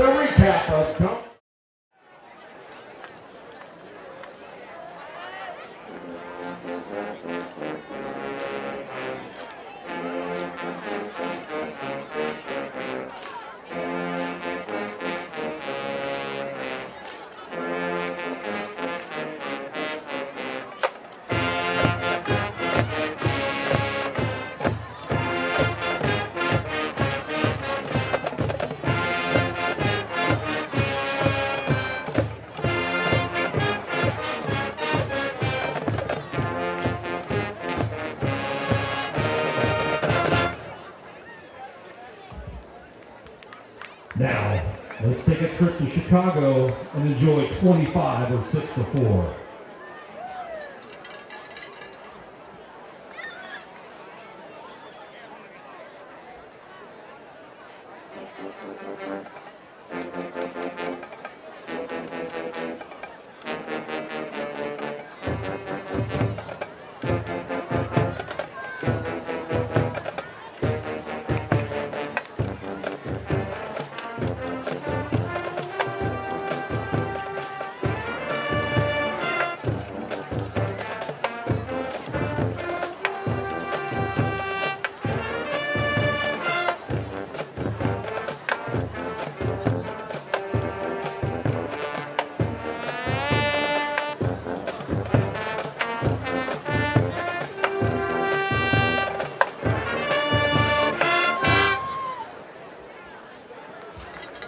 Hey Baby is next up.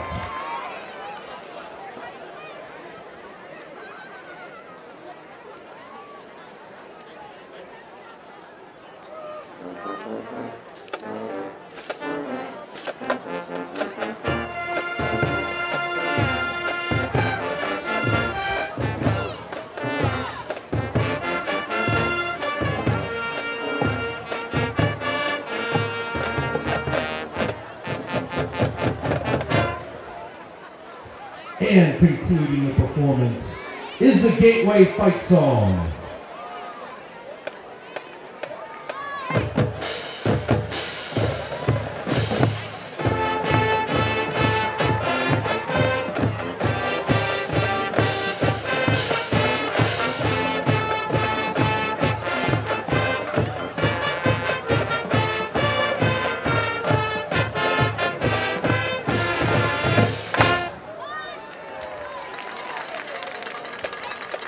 The Gateway Band and Color Guard are led by Sean McMasters, Jamie Cotter, Ryan Moser, David Burnham, Deb Costley, and Kelly McMasters Parsons.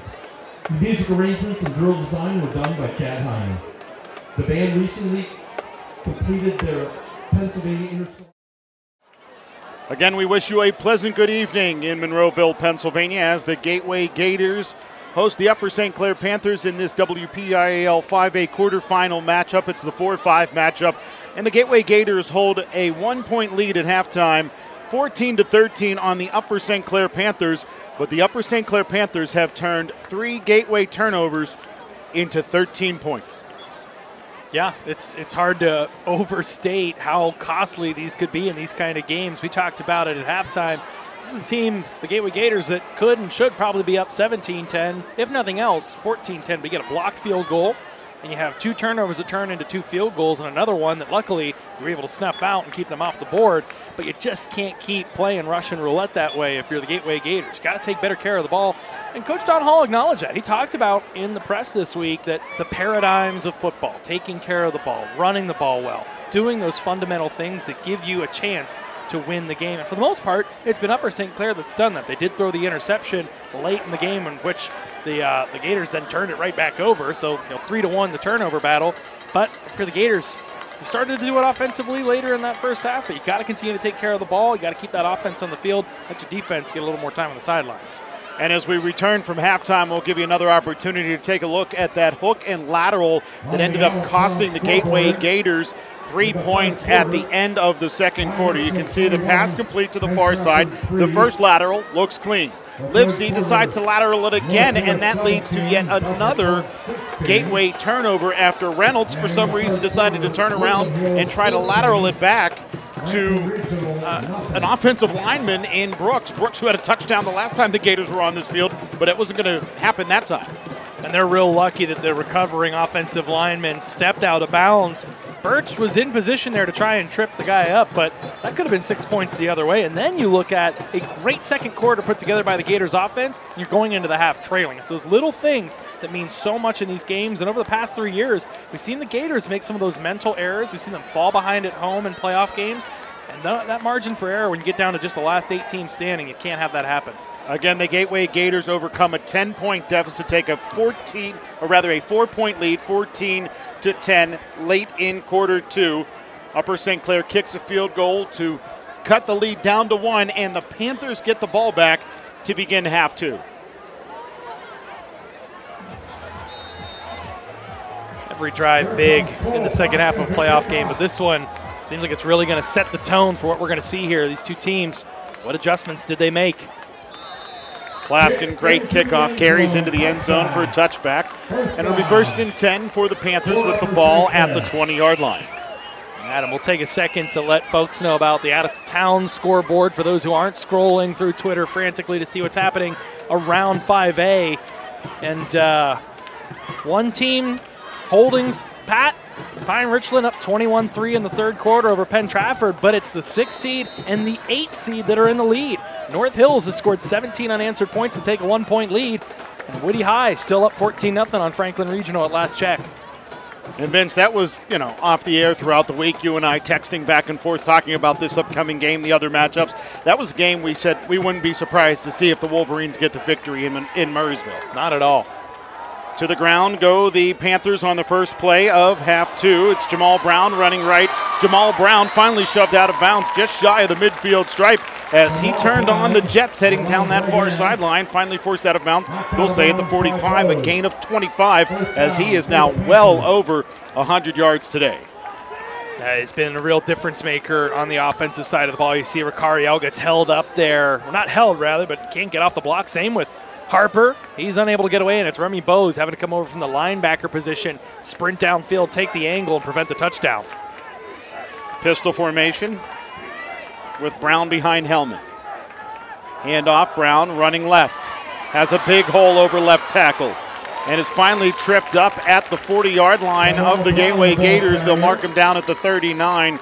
And the Panthers running the football at will to start half number 2 against the Gators. My goodness. Could drive a school bus right through some of these holes here. You take a look over the left side. A lot of green space there in front of Brown, and he turns on the Jets, gets into the secondary, and now it's Kenny Lewis having to make the touchdown-saving tackle. That's 2 plays in a row where your very last line of defense had to come up big there to prevent 6 points.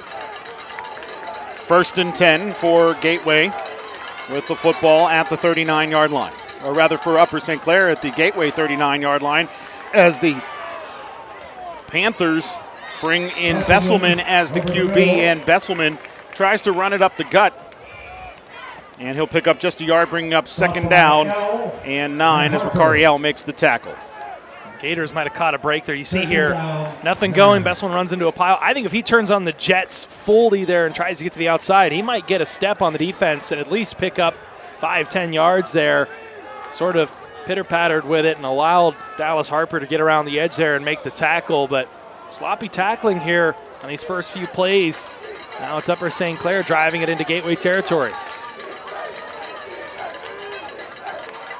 Hellman, shotgun, Brown to his left, wing to the right. Hellman passing, throwing left, and the pass is knocked down to the turf by Dallas Harper. Harper down underneath, and didn't even seem like Hellman, the freshman, saw him. And I think that might have even taken Harper off guard a little bit. Usually if he's able to get one hand on the ball, he gets both of them, turns it around the other way. 7 interceptions on the season. You take a look. Was just able to sort of get a hand on that one at the last moment, and agreed, I don't think Hellman saw that.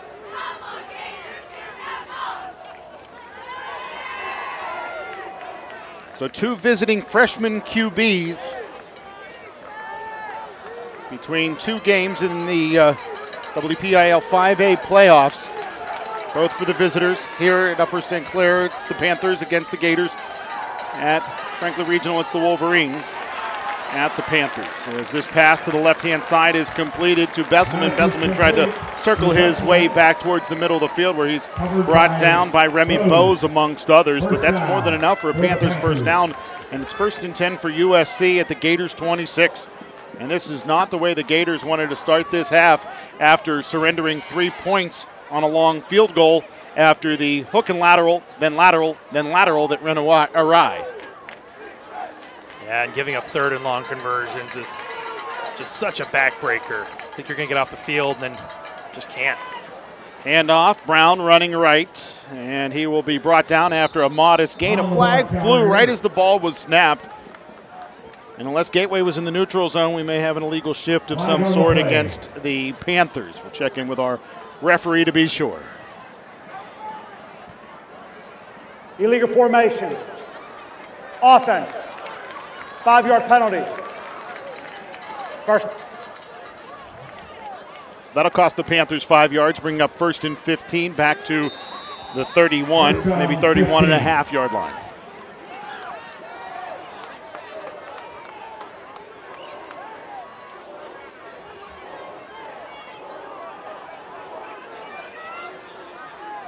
Play clock at 10 as the Panthers approach the line of scrimmage.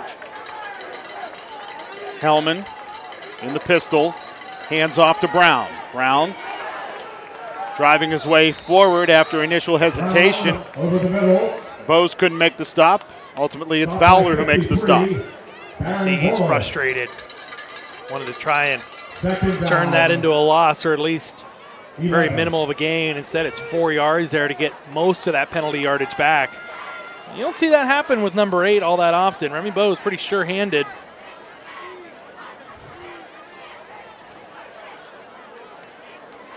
Clock under 9 minutes to play, 3rd quarter. The Panthers have it 2nd and 11 at the Gators' 26-yard line. We've seen the leg from the Panthers kicker Henderson already today with a 47-yarder. To the ground go the Panthers, and Brown runs to the left-hand side. He's stacked up after a gain of 1, maybe 2. Baron Fowler, amongst others, in on the stop for the Gators.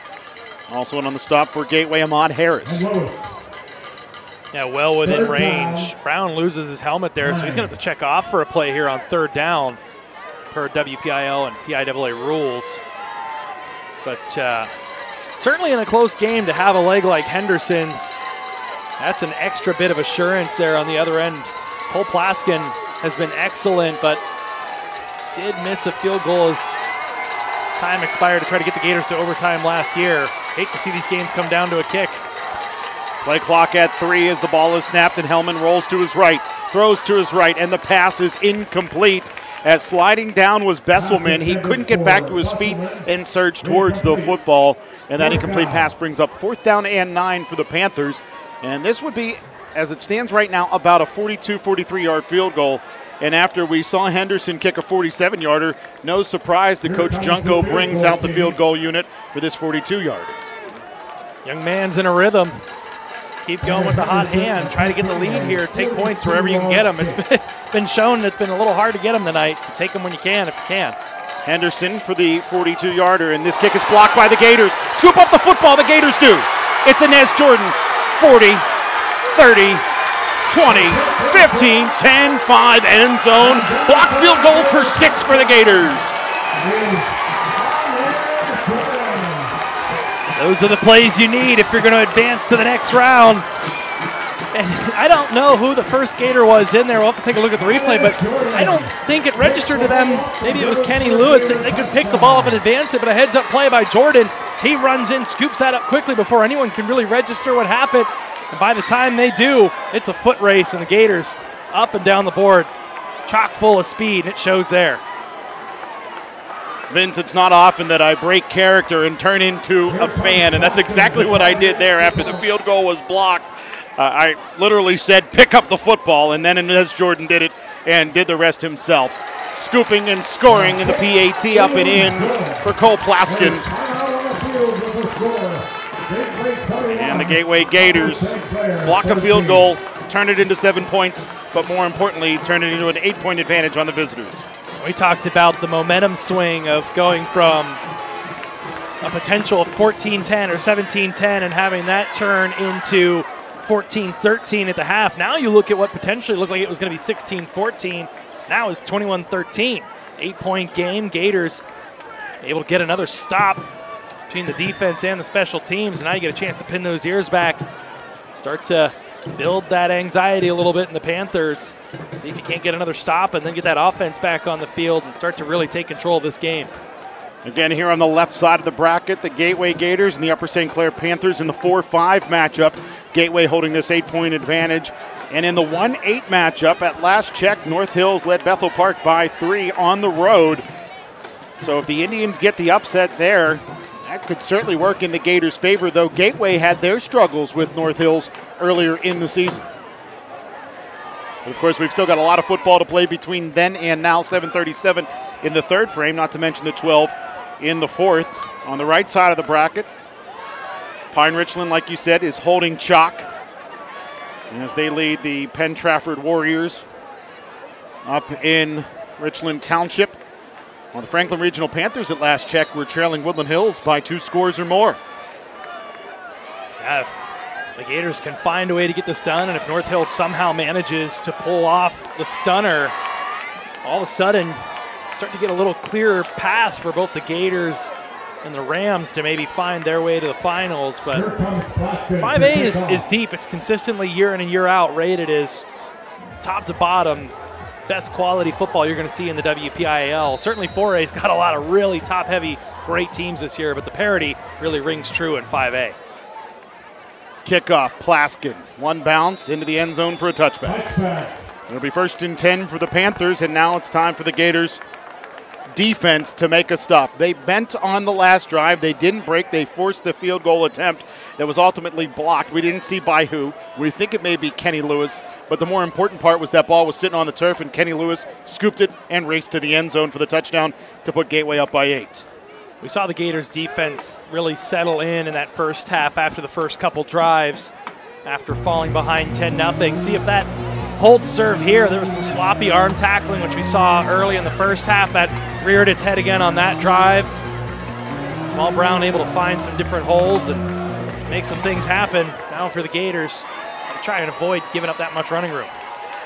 Running to the left-hand side is the Wildcat quarterback, Aiden Besselman. And Besselman had some greenery in front of him, but coming out of nowhere, Remy Bowe surges to make the tackle at the 24.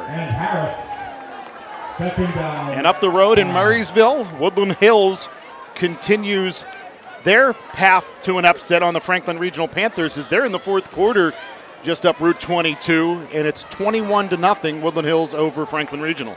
Starting to look more and more likely that the 3 seed and the Co-Big East champ, at least one of them will go down tonight. Running to the left, or rather right this time, is Besselman. He's retreating. He's going to toss it up for grabs. Coming back to pulling the football for Upper St. Clair is Cameron Phillips. And Phillips curling his way down the near sideline, off to the races, finally caught by Harper, and will be brought down at around the 15-yard line. And a play that looked like it was going to be trouble for Upper St. Clair ends up being a big play for the Panthers as 4 finds 44, and it's 1st and 10 inside of the Gators red zone. Boy, the Gators secondary is just having a tough time tonight, sticking with the receiving core of the Panthers here. A lot of broken plays, and when that happens, you got to stick to your assignments. And we've seen a couple lackadaisical moments from this secondary, and this time they really get burned by Cameron Phillips. Yeah, Besselman retreating. Jump ball situation here, and wow, Phillips made the play. Now 2-man motion to the right of the formation for the Panthers. As Hellman's going to hand off, Brown running right, tries to cut it back to the left, but the Gators wrap him up for a modest gain of maybe 2 or 3. Stop by 33. Tackle on the play by Amari Gans, amongst others, for the Gators, and that brings up 2nd down and about 8 for the Panthers as the visitors move the ball from the 13 towards the 11. Adam, it really feels like every time the Gators are about to take control of this game and start to really dictate the terms and conditions, that there's a sort of a self-inflicted wound, whether it be the lateral, the quadruple lateral, or here, giving up a big play. Handoff, Brown hesitates, wrapped by Bose and brought down inside of the 10 at around the 8-yard line. Also on the stop, Jordan Tyree for the Gators. You wonder after the blocked field goal if this becomes 4-down territory for the Panthers offensively. Still a lot of time left in the game, still a 1-score game. You just wonder, you don't want to give up another blocked field goal even if it doesn't go for 6. See on the bottom of your screen there, Roberson Louis June, the freshman 2-way lineman. Baron Fowler, exhausted, tapped his helmet for the checkout, so now the freshman is in there in his stead. 3rd and 5 for the Panthers. Time for Hellman, throws right, the pass incomplete, intended for the number 1 target, Besselman. Coverage on the play by Harper. 4th down. Now decision-making time, and it looks like they're going to send the field goal unit back on, see if they can reconnect. Couple field goals good for Henderson tonight. Last one obviously blocked for 6, but take another look. Nice play by Dallas Harper getting over and getting in front of the receiver there. It was a nice ball, but just a little too far. 25-yard field goal attempt for Bennett Henderson, the junior who had his last one blocked and then scooped and scored for the Gators. And this one is up, carrying right, but gets inside of that right upright and cuts the Gators' advantage down from 8 to 5. It's 21-16 with 4:45 to go here in quarter number 3. And for the first time, we're going to see the Gators offense after we've played 7 minutes and 15 seconds of the 3rd quarter. And still somehow the Gators have outscored the Panthers in this quarter. They got a chance here if they can continue to build off of those last couple drives that the Gators put together leading up to that turnover right before the half. I mean, they were really cooking and had the 1st down on the lateral before they decided to go in that direction. So for the Gators defense, you hate giving up that big play. You hate giving up 3, but a lot better than giving up 7 there.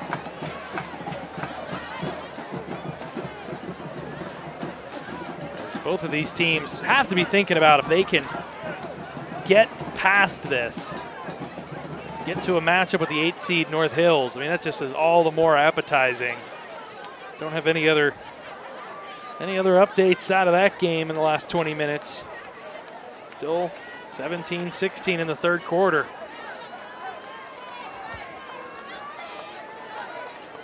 Upper St. Clair's lone 5A loss on the season came to the Bethel Park Blackhawks. Gateway, their lone 5A loss on the year, came to the Franklin Regional Panthers. Both of those teams trailing right now. They're the 1 and 3 seeds respectively, while the Gators are the 4 seed, and the Woodland Hills Wolverines, who lead the Panthers, are the 6 seed. As we take a look at the Gateway schedule, back in the rearview mirror, Gateway defeated number 2 team in 6A Mount Lebanon before beating Woodland Hills 21-0. They're asking for some time to be adjusted on the clock as we continue to look at this Gateway schedule. The Gators got that field goal with 30 seconds to go to beat the North Hills Indians before traveling to Franklin Regional to get their lone 5A loss on the year. And the Gators ripped off 3 straight wins in conference against Plum at Hempfield, and then at home against Penn Trafford in the Battle of the Bell. Big loss on the road against McKeesport before finishing up conference play against Norwin, and then a very meaningless game last week at Dormont Stadium against the Central Catholic Vikings. Bethel Park has scored a field goal to take a 19-17 lead, a 33-yard field goal for Agrio, as Pine Richland now leads Penn Hills big in that football game as well. So things have righted for the teams trying to hold chalk at the top of the bracket, Bethel Park and Pine Richland. Well, everyone except for Franklin Regional, who at this point down 3 scores in the fourth quarter. That's a team that's predicated on running the ball. They certainly have the talented receiver in Aiden Hudock. But it's not looking good for those Panthers over in Murraysville. Special season looks like it might be coming to a pretty abrupt end at the hands of the Woodland Hills Wolverines. Yeah, conference co-champs, the number 1 seed out of the Big East Conference. And they are on the ropes for sure. As we see the Gateway offense for the first time in half 2. Handoff, Reynolds running left, out across the 30 to the 31, a gain of just 1 as the tackle is made for Upper St. Clair by Banbury, 6'2" senior.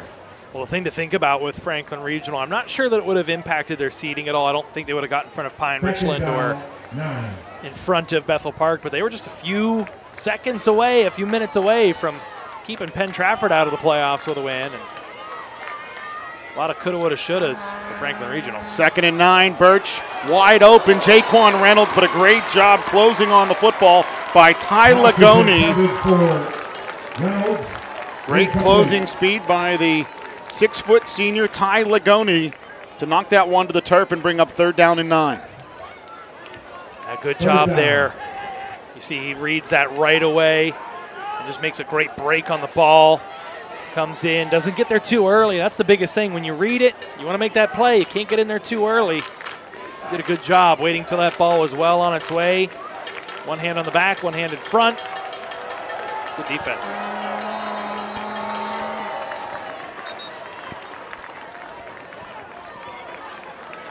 And a timeout on the field, as the Gateway Gators need to talk things over here on 3rd down and 9. And a pivotal possession, because the Panthers have shown they are able to move the ball here in half number 2 on the Gateway Gators. Granted, the first one led to a blocked field goal, which led to points for the Gators on the scoop and score by Jordan. The Panthers answered right back with a field goal after marching all the way down the field on Gateway. Both teams have certainly made their share of mistakes. Big 3rd down. This one feels pretty big for the Gators. You want to try and keep your offense on the field here. Keep guys in a bit of a rhythm. Haven't touched the football in probably about a half hour here with a halftime break and then half of the 3rd quarter going by without being on the field. You don't want to give it right back to Upper St. Clair, who's driven the ball well a couple times here in this 3rd quarter already. Play action. Birch steps up into the pocket. He'll be wrapped and sacked. 2 Panthers were on Birch, including Mark Banbury. And a loss of 3 on that play. And the punt unit's going to have to come out for Gateway. This will be the 2nd time the Gators punt today, but the first time we see Plaskin come on to punt. Yeah, the offense has moved the ball pretty darn well, but they haven't been able to punctuate several drives. This is really the first true 3-and-out we've seen from them. Kind of encouraging sign there by Birch. He didn't try to do too much on that particular play. Tucked the ball, tried to run, tried to get back to the line of scrimmage, instead of making a catastrophic mistake. As a punt is partially blocked by the Panthers, but still enough of a roll on it for Cole Plaskin to roll into Panthers territory, where it'll be down by Gateway at the 48-yard line. So the Panthers will have the ball just 52 yards from pay dirt. But that could have been a lot worse when you think about the sack on third down and then the partially blocked punt on fourth. Now if you're the Gators, you got to dig deep. Try to get a stop here. Try to get that momentum back. If you're the Gators, defense is what you've hung your hat on all season. You got your special teams gave you a lead here in the third. Try to get back off the field and give yourselves more chance to add on to this lead here.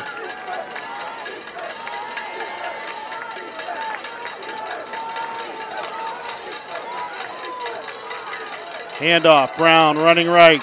He'll be strung out and brought down. Ricariel sheds a blocker and makes the stop. And for the most part, it's been one or two really big plays that have hurt the Gators defense. They have held, Brown has certainly gotten his, and he's had a couple drives where he's strung together some runs. But a couple of these scoring drives were, you had the 80-yard touchdown by Brown, then you had the really, really long reception there on the last one by Cameron Phillips. Other than that, you've forced Upper St. Clair to really churn and burn to get into field goal range. Second down. Just got to avoid those big plays and those long third down conversions. Hellman in the pistol. Behind him is the reserve tailback Kahn. Hellman pressured, and he'll just fall down as Louis Douglas was going to eat him up. There were a whole host of Gators in the backfield on that one. They did not fall for that. So now, for the Gators defense, you got things right where you want them. Third what's looking to be about almost 20 yards, maybe not quite. Actually, a little further, 21, 22. Yeah, it'll be 3rd and 22. They say 3rd and 23 on the scoreboard, but it looks more like 22 with the ball spotted at the 35 and the line to gain inside of Gators territory at the 42. So Hellman in the pistol with Kahn behind him. Hand off to Kahn. Kahn hesitates and tries to shove his way through a hole, but the Gators were there to swallow him up. The freshman Louis June in there. Also in on the tackle is Ahmad Harris. And Harris, 4th down. Well, after the 3 and out for the Gateway Gators, the Panthers give it right back. And we have flags, I believe. Delay of game, I believe, against the visiting Panthers based on where the flag came from. We'll check in with our referee to confirm. Illegal substitution. Defense. 5-yard penalty. 4th down. Well, the 5-yard penalty won't cost the Gators much because the punt unit will have to stay on for the Panthers to the 44 with the line to gain inside of Gators territory at the 42. And as Jordan came on real late there, they got him on that one. Punt away by Echeverra. And this one will bounce inside of the 20 towards the 17-yard line. And another flag comes in. And again, it comes from the back judge. And he initially signals a hold against the Gators, and that's going to cost them 10 additional yards from the end of this play. Yeah, so the 2 penalties going to make this a long field for the Gators here. Well, if they march it off from where the foul happened at around the 27-yard line, the ball was down at the 17, so the penalty doesn't mean much. If it's from the end of the play, it'll mean a lot more, but we'll check in with our referee to get clarification on how this penalty will be enforced.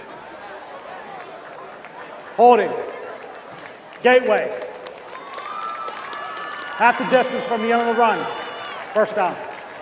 So it will be enforced half the distance from the end of the play, which will push the ball towards the 8-yard line where it'll be 1st down and 10 for the Gateway Gators. So we talked about before the broadcast, and I think I kind of took you a little off guard. Fans of these two teams might be trying to rack their brains thinking about the last time these two teams met. It's been 15 years since Gateway and Upper St. Clair played. 4 of the 5 matchups of these two teams have happened in the postseason. They've only met one time outside of playoff action. Their last matchup in 2007 with the Gators winning 32-20. Just remarkable to think about how many times these two teams have been in the WPIAL playoffs, but somehow never found themselves on the same side of the bracket to meet more often. Gators 20 out of the last 21 years. Upper St. Clair 23 consecutive years in the postseason. 1st and 10 for Gateway, ball back at their own 8. Handoff, Reynolds. He'll be brought down in the backfield. The delayed handoff there, and the Panthers were all over that one. The first one in, Seamus Moorhead, the H-back linebacker for the Panthers. Moorhead. Gators going to have to be real careful here down in the shadow of their own end zone.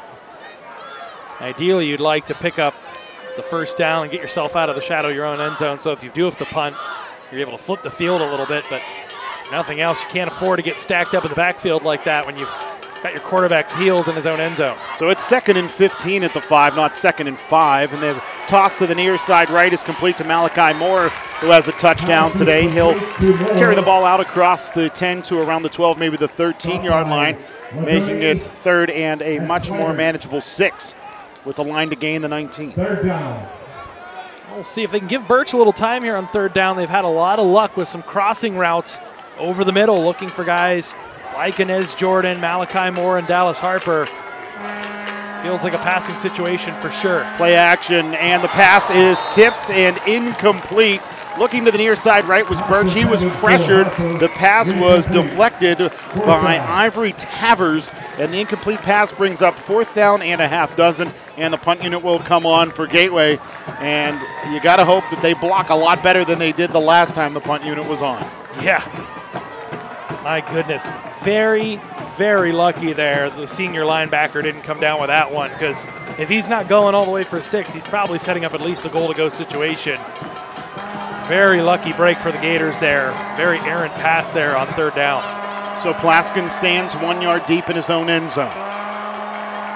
Good snap. No pressure applied as this end-over-end punt is away from the Panther return man. It will take a nice bounce in favor of the Gateway Gators and roll all the way to the 41-yard line. So Cole Plaskin does what he can to flip the field, and it'll be 1st and 10 for the Panthers. They'll mark the ball at the 40. And again, it just feels like Upper St. Clair, outside of a few drives where they've been backed up on touchbacks after Gateway scores, they've largely won the field possession battle today. They've had short fields to work with most of the evening, and one of the few times they did have to go 80 yards, they gained it all on 2nd down on a Jamal Brown run.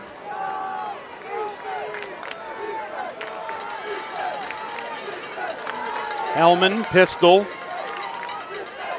with Kahn behind him, and Kahn will take the carry, and Kahn will be stacked up a yard deep in the backfield. The official on the near side says he gets to the line of scrimmage. So no gain brings up 2nd and 10, and the clock will continue to run with 25 seconds to go here in quarter 3. We have our first final score, Adam. Woodland Hills moving on. It looks like we're going to head to the 4th for this one. And that'll be the final play of quarter 3.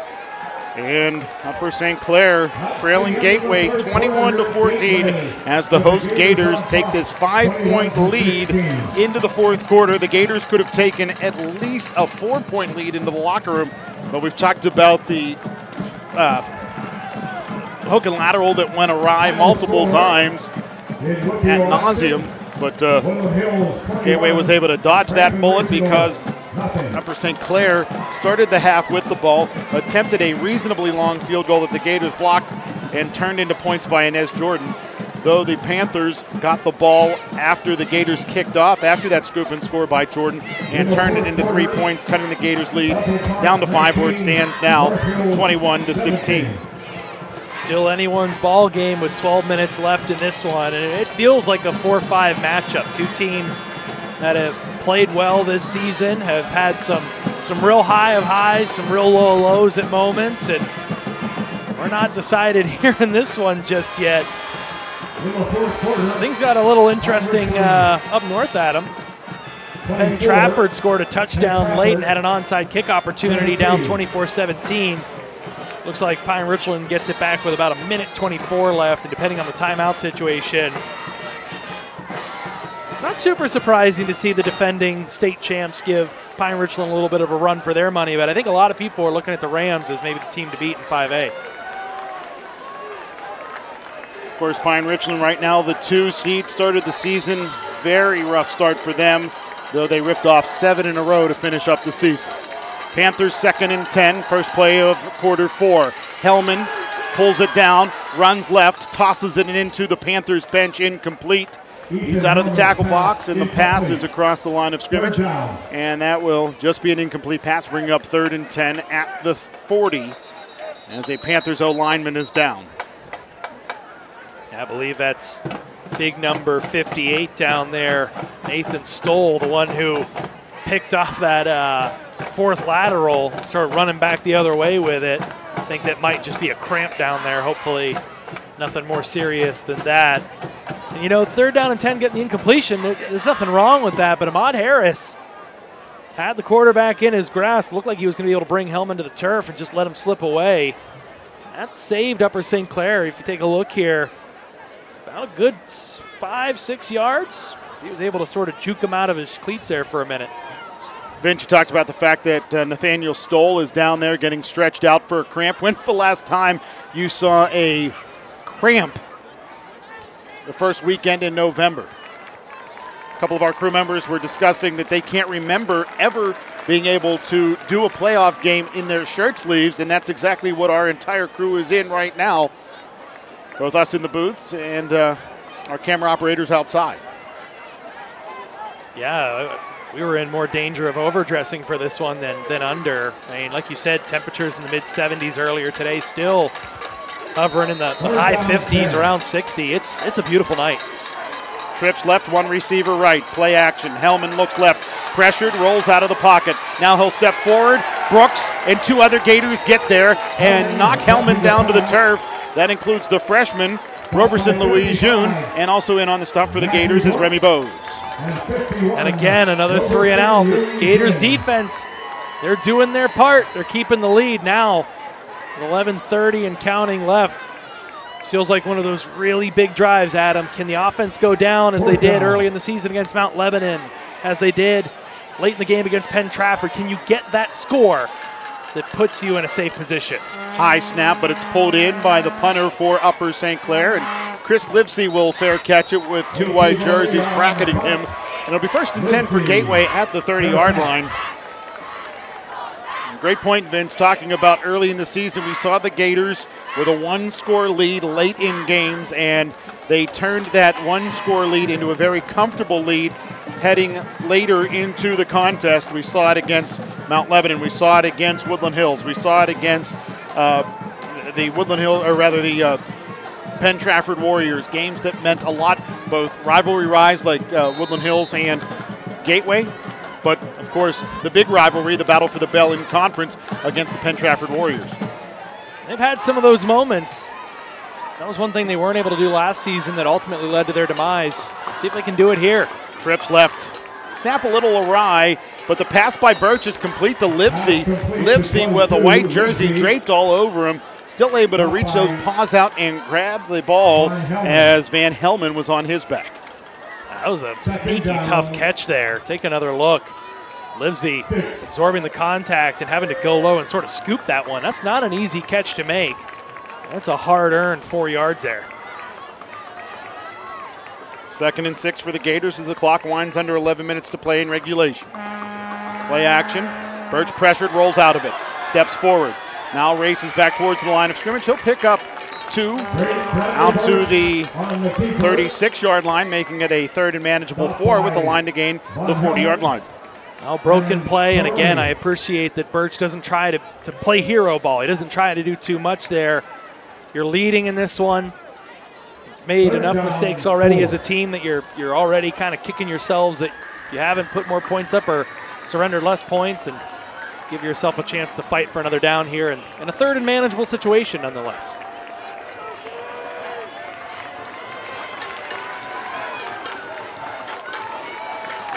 Odd formation for the Gators as they will run the pitch to the near side. Livesey out across the 40. He's got the first down. He earned that one. The tough senior. He earned that one. Oh, my. Took a shot low. Got upended. By the time he landed, had enough to move the sticks. Nice play design. Good job getting him in space. Little dipsy-do. All of a sudden, after the somersault, Gators able to move the chains. And the clock continues to wind now with 9.5 minutes to go as Livesey will motion into the formation, and the Gators will hand it off as Jaquan Reynolds carries it out towards the 45. We'll say he's down at the 44, a gain of 2, 2nd and 8. So Bethel Park holds on to defeat the North Hills Indians 19-17 after North Hills certainly gave the host Blackhawks a scare. I don't think people were anticipating that. It looks like Pine Richland probably going to hang on as well. They added some insurance points, 31-17, under a minute to play there against Penn Trafford. One home team has lost tonight. Can the Gators not be the second as Chris Livesey pulls that one in for a Gators first down, and the senior wiggling his way inside of the 40 to the 37-yard line. Well, that looked a lot like one of his catches last week. He sort of bobbled that for a second before getting both hands around it and pulling it down before getting walloped. Kept those feet moving. Take another look at the replay. Catch, bobble just a little bit. Able to pull that in, put the shoulders down, get a few yards after the catch. Birch looks right, throws right. Pass deflected on its way to Livesey, incomplete. And that'll bring up 2nd down and 10 as the pressure was applied by the Panthers' Ivory Travers rather. And Travers at 6'2", able to get both mitts up there in the way. Alter that one. You can see that definitely impacted that one as they're looking for Livesey again. Going with the hot hand on this drive. Livesey has been showing he's got those good hands, not only on the punt returns, but here in the receiving game. Play action, toss to the left-hand side is incomplete as the sophomore who has made big plays today, Derek Selby, lost his footing, and that incomplete pass brings up 3rd down and 10. And not only do those 2 incomplete passes hurt the Gators because they don't pick up yards, but it stops the clock after using up maybe 5 seconds in total. And we saw that on a few drives on their 3 and outs in the 3rd quarter where they really didn't take any time off the clock on those drives as well. And now you put yourself in a position where this is 4-down territory if you don't get it. You've given the Panthers the ball here a couple times already. Pressure on Birch, and he will be wrapped and brought down. Mark Banbury came from the right side. He was untouched. And now the punt unit will come out for the Gators, because it goes from 3rd and 10 to 4th and about 13. And Cole Plaskin looks to pin the Panthers deep. Yeah, big loss on that one. Negates any opportunity to think about going forward on 4th down. Smart decision here to just put it on your defense. Plaskin didn't get a whole lot on that one. Takes a neutral bounce and now will roll a bit in favor of the Gators. But that'll be a net punt of just 15 yards for Cole Plaskin and the Gateway Gators. Obviously, he was trying to get that one with a lot of hang time, push it into Panthers territory, negate a possible return, but that was not the outcome the Gators wanted, picking up just 15 on that punt. Ended up with more yards on the partial block than he did on that one. Just didn't get it off cleanly. Had all the time in the world. You saw the frustration as he came off of the field. So now hangs back on the defense again. They've done their part here in the second half. Going to have to do it again. 1st and 10 for the Panthers at the 35. How many times can the Gators play with fire? We shall see. Dahlem is the quarterback right now, and he will tuck and run left. He'll be wrapped by Remy Bose after picking up 3 and will be brought down to the turf. What strength by Bose. Dahlem had all of the forward momentum. And Bose just caught him and tugged him the other way. Yeah, Bose, see him just rip off of the block there. Read it well, had a little bit of help there on the outside from Amari Gans, the sophomore. But yeah, Bose, don't really need to dive into his credentials too much. He's proved himself time and time again throughout this season as a difference maker on that side of the ball for the Gators. Panthers reset with a wing on the right of the formation as they will hand off, and for the first time in a long time, it's Jamal Brown, and Brown will be strung to the far side and brought down. They'll credit him across the 40 to the 41-yard line, bring up 3rd down and about 4. Yeah, Bose had him held in check again, but credit to the big running back there. He just continues to keep those legs churning, Jamal Brown, and wonder if they'll try to keep riding him here.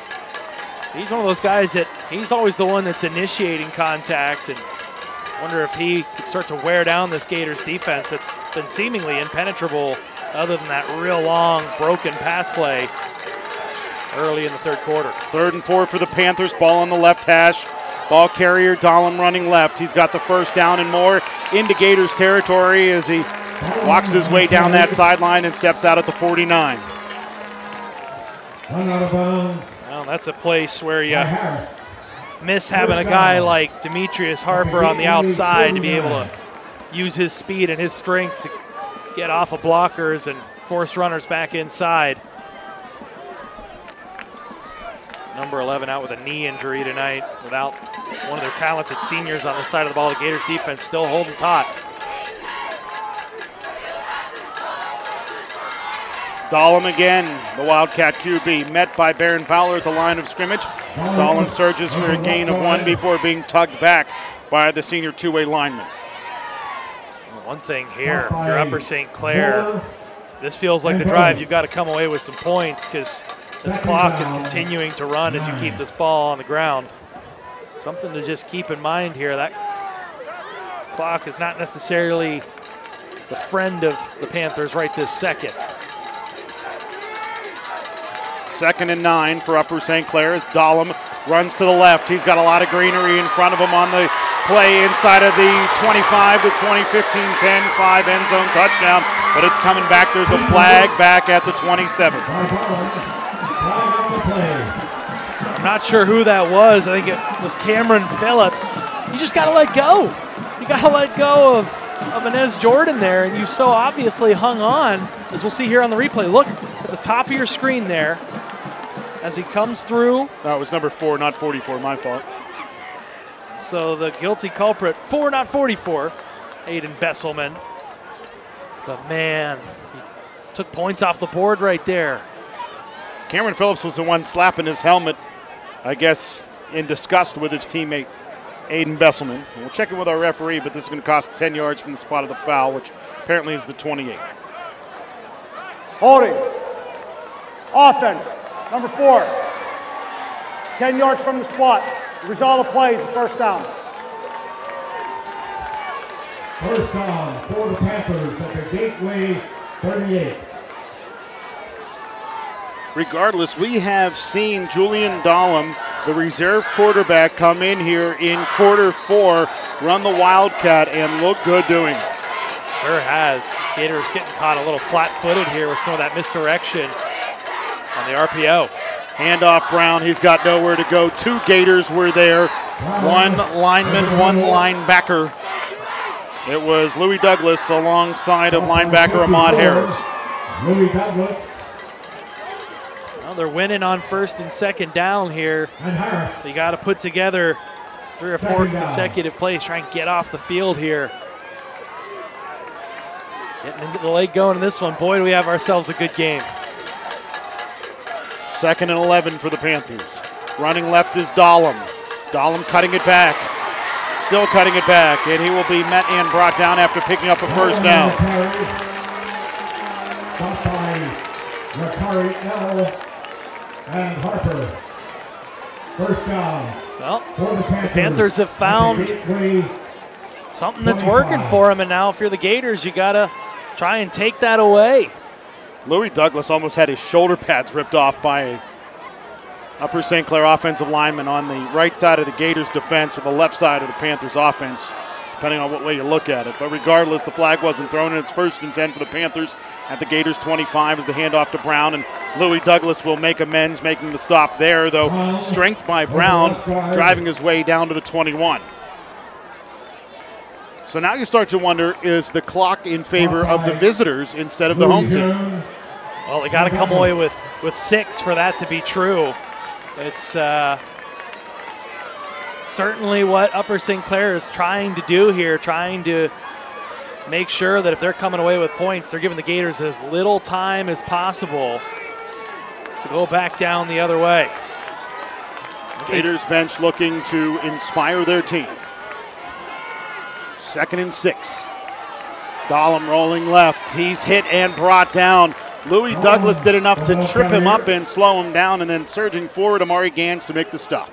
That's a big, big stop. It looked like there was a lot of green that closed up very quickly for Dahlem. Now you got a big, big 3rd down and what is almost certainly 4-down territory here with 3 minutes left deep in the Gators territory.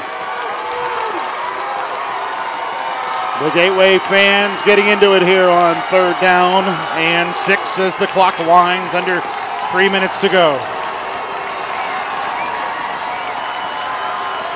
Dahlem sets in the pistol with Brown behind him. Dahlem running left. Louis Douglas says no way. Dahlem still on his feet, and he'll just retreat and end up losing more yards as the play will ultimately be made by Ahmad Harris, but Louis Douglas is the one that blew it up. We'll give a little bit of forward progress back to about the 26-yard line. That's still a loss of 5 and brings up 4th and 11, and now maybe a timeout call. Upper St. Clair going to have to do some soul searching here. This, for all intents and purposes, is big, big, big, big. But if you're the Gators and you get the ball back, got to be able to move it. Haven't been able to move it in the second half, and there's still too much time and still all 3 timeouts, as it's the Gators that call the timeout there. So this one is far from over. There's a lot that can happen here in this last 2.5, Adam.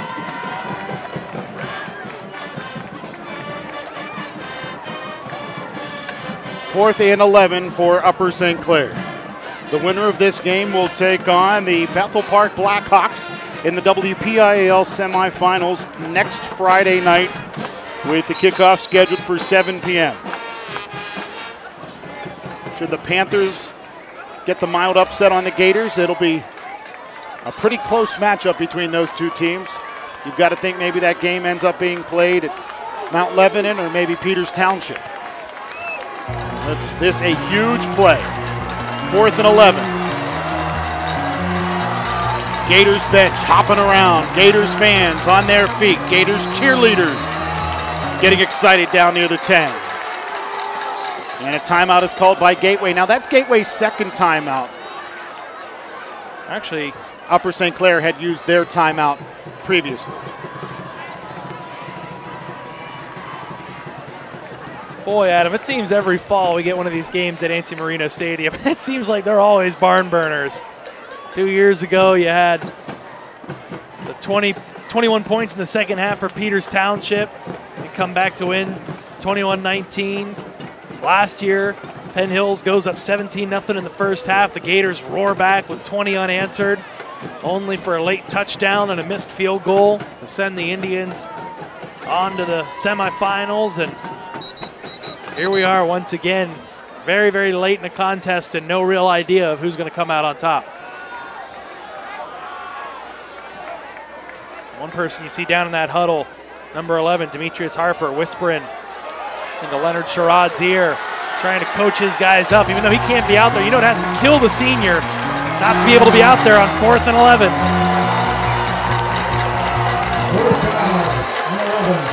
Dahlem is the quarterback with Brown to his right. Trips to the right. Dahlem rolling right. He's pressured by Brooks. No flag flies, and the pass is caught for an Upper St. Clair touchdown. I don't know how there isn't a holding penalty. I mean, that is just preposterous. Granted, it was a great catch, but Matthew Brooks was mugged right in front of the referee, and no flag flew, and now Upper St. Clair has a 1-point lead, and they can make it 2 with a PAT. Hey, they'll probably go for 2 here, though, as you take a look at that pass once again. And Aiden Besselman, one of the better receivers in the WPIAL, just gonna go up and fight for it. That's a ball that you gotta win there if you're on defense. And all of a sudden, the Gators in familiar territory, 2 minutes, 22 seconds away from dropping a home game as the favorite 3 years in a row. See if that offense can get it back in gear. And I really hate to sound like sour grapes, but Matthew Brooks had a clear path to the quarterback, Dahlem, and got mugged. Let's take another look at this one. You can see right there as Matthew Brooks got turned around by the hold. And somehow no flag flies, and Dahlem throws one to the end zone for an Upper St. Clair touchdown. Now here comes a 2-point conversion for the Panthers. Think about this, Vince. Gateway had a 4-point lead at the end of the second quarter. They ran a hook and lateral that added 2 more laterals to it that ended up giving the Panthers the ball, and they kicked a 47-yarder. But here's the 2-point conversion attempt, which is good, as Dahlem finds Cameron Phillips for the USC 2-pointer, and the Panthers claim a 3-point lead on the Gators, 24-21.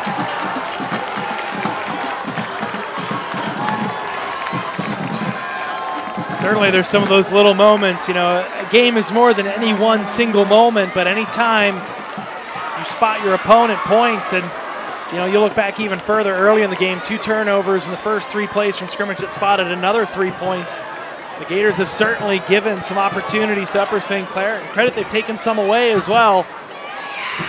But we won't be talking about any of that if Brad Birch is able to lead the Gators down the field here for a decisive touchdown. And this is your moment. If you're that guy that's got the D1 offers, all the papers are writing about you, you got your 6,000 career passing yards, this is your opportunity to be remembered here, because these are the things that people really remember. Going down the field, putting together a drive and winning a playoff game. But a lot has not gone your way tonight. Upper St. Clair leading Gateway by 3, 24-21, 2:22 to play. So at least the Gators have a decent amount of time to work with, and they still have 1 timeout in their pocket. An explosive offense, a team that has shown the ability to both move the ball, matriculate its way up the field, as well as have the big hitters. Henderson will kick off. This one booted to Harper at the 4. Harper surveying, tried to roll his way back, but the tackle by Cameron Phillips. Phillips makes the stop at the 15, and the Gators have 85 yards to go to try to eclipse this deficit of 3. I mean, that's the guy you wanted with the ball in his hands, but nobody blocks. You take a look. There come a wall of 5 different Upper St. Clair special teams unit members. Nobody got a hat on a helmet. So Harper had nowhere to go. Tried to reverse course, but at that point it was too late. Now it's going to be a long way to go for the Gators here with 2:16 left. Birch will set in an empty set. 2 receivers left, 3 to the wide side right as the ball does favor the left just a bit. Birch pressured, spins, retreating, throwing, and the ball does not get to the line of scrimmage. And I think this may be, after a consultation, a flag? No. Yeah, they will throw the flag. Yeah, I mean, it really seemed to be a situation there where Birch did throw that one away, and Gateway is going to be pushed back even further. There will be a spot foul back to the 1-yard line. Fortunately, Birch wasn't in the end zone.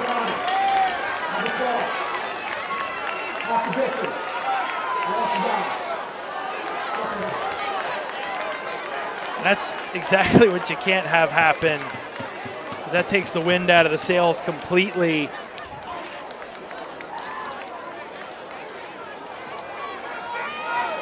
really got to dot the I's and cross the T's here. Nobody can hold. Got to get rid of the ball quickly. Got to try and find someone in space. 99 yards away from pay dirt. Birch off of play action. Tosses. And it is incomplete. 2 Gators were there, but a Panther broke on the football. And Tyson Swigert forces the incompletion.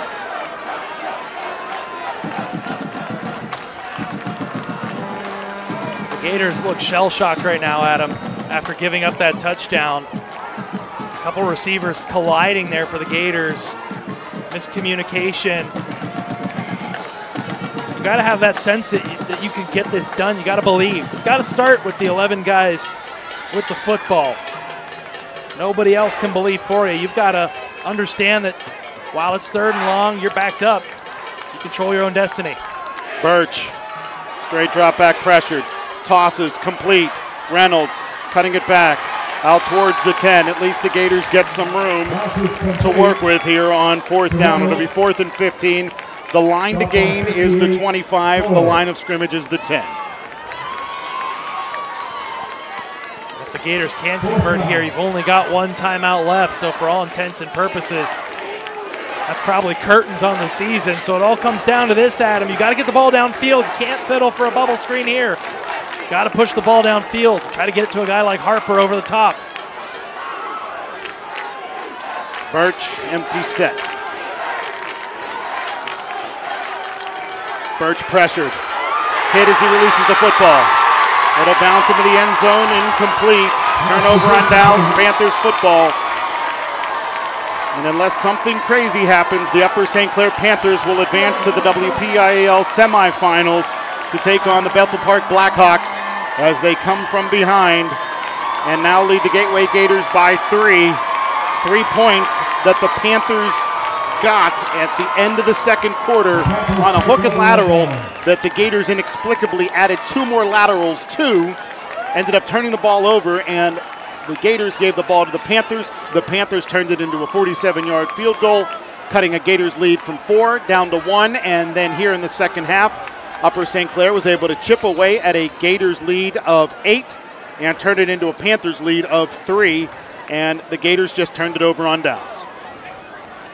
That's tough. It's tough, Adam, because the offense had opportunities. The defense did everything it could in the second half, but the offense just couldn't put anything together to try and build upon that lead.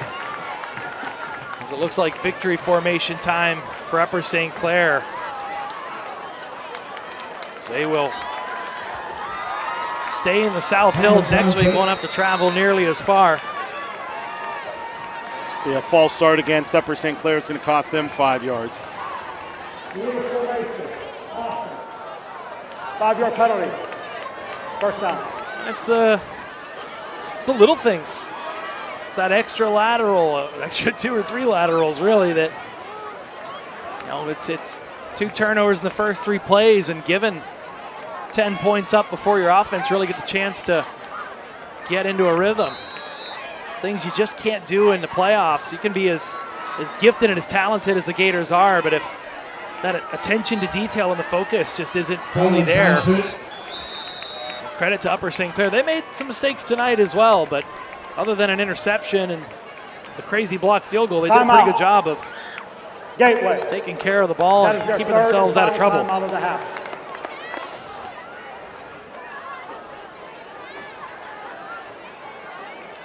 Vince, you got to look in the rearview mirror. It's not the touchdown for Upper St. Clair here in the 4th quarter that won this football game for the Panthers, as much as it is the mistakes by Gateway early in the football game that they were able to overcome initially, but they still were points on the board for the Panthers. 10 points, make it 13 points in the first 2 quarters off of Gateway turnovers. And I think a lot of it was embodied by that last drive by the offense. Haphazard, disorganized, and there just didn't seem to be that sense of belief. A quick 3 and out. That'll do it for this season. Ethan Hellman takes the knee, and that'll bring up 3rd down and about 18.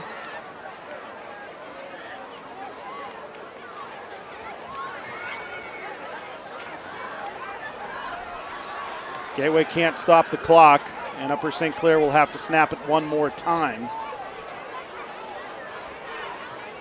But unless a snap is fumbled at this point, there's nothing more that the Gateway Gators can do except have the freshmen, sophomores, and juniors get ready for the 2023 season.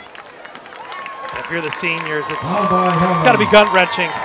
3 home playoff losses as favorites as sophomores, juniors, and seniors. It just really feels like some opportunities that weren't capitalized on for the Gators, not just tonight.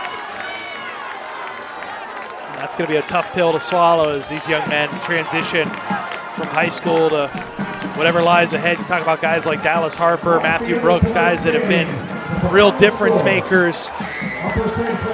You'll have some guys back next year. You'll have Birch, you'll have Derek Selby, you'll have Remy Bowes. For some of these guys, it's the end of the line. Well, you've got to hope that the Gateway freshmen, sophomores, and juniors remember how tonight feels, and they turned it into some success down the line, because the Gateway seniors have seen that happen to them in 2020, 2021, and now here in 2022. And the Gators lose in disappointing fashion, 24-21, as the Upper St. Clair Panthers come from behind to defeat the Gateway Gators and get the mild upset on the road. Yeah, and as we talked about, is that the mistakes in the first half, and we've seen that all too often from the Gators, where just not prepared in the first half of a playoff game to come out and take a hold of that momentum of being the home team and surrendering 17 points last year, 10 points this year. You know, it's tough when you back yourself into a hole like that. You're not going to win a lot of games, especially when you get down to the last 8 teams standing. And you talk about the fact that the Gators found themselves with holes this year. Look, 2 years in the rearview mirror, they watched a 19-point lead disappear. And that's just gut-wrenching for some of these seniors that are going to be playing their last games here tonight at Antamarino Stadium. Well, Gateway really had a pretty decent season. Conference co-champs, had an opportunity to advance to the semifinals to take on Bethel Park tonight, Vince, but they just couldn't do it. Upper St. Clair took advantage of their opportunity in the fourth quarter. The Gators did not. The Gators didn't move the ball at all, basically in half number 2, and Upper St. Clair gets the victory.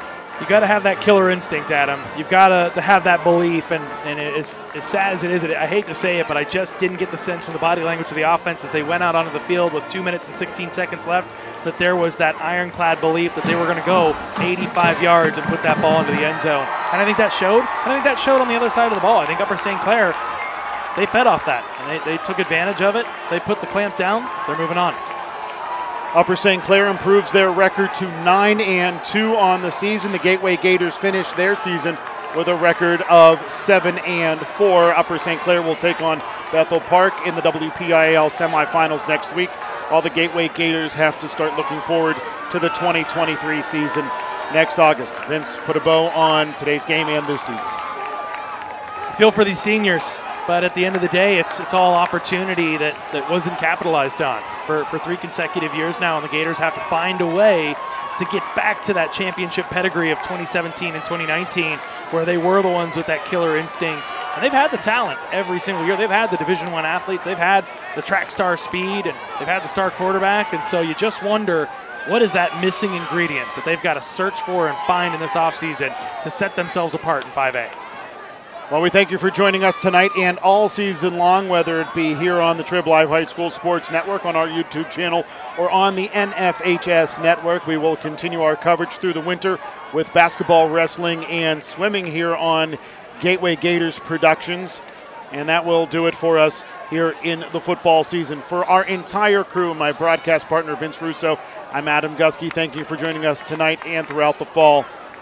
This has been a presentation of A.W. Gusky Productions and the rest of our crew, as well as Web Landings and our director, Lee Schaefer III. Thanks for joining us. Gateway loses, Upper St. Clair advances here in Monroeville, Pennsylvania.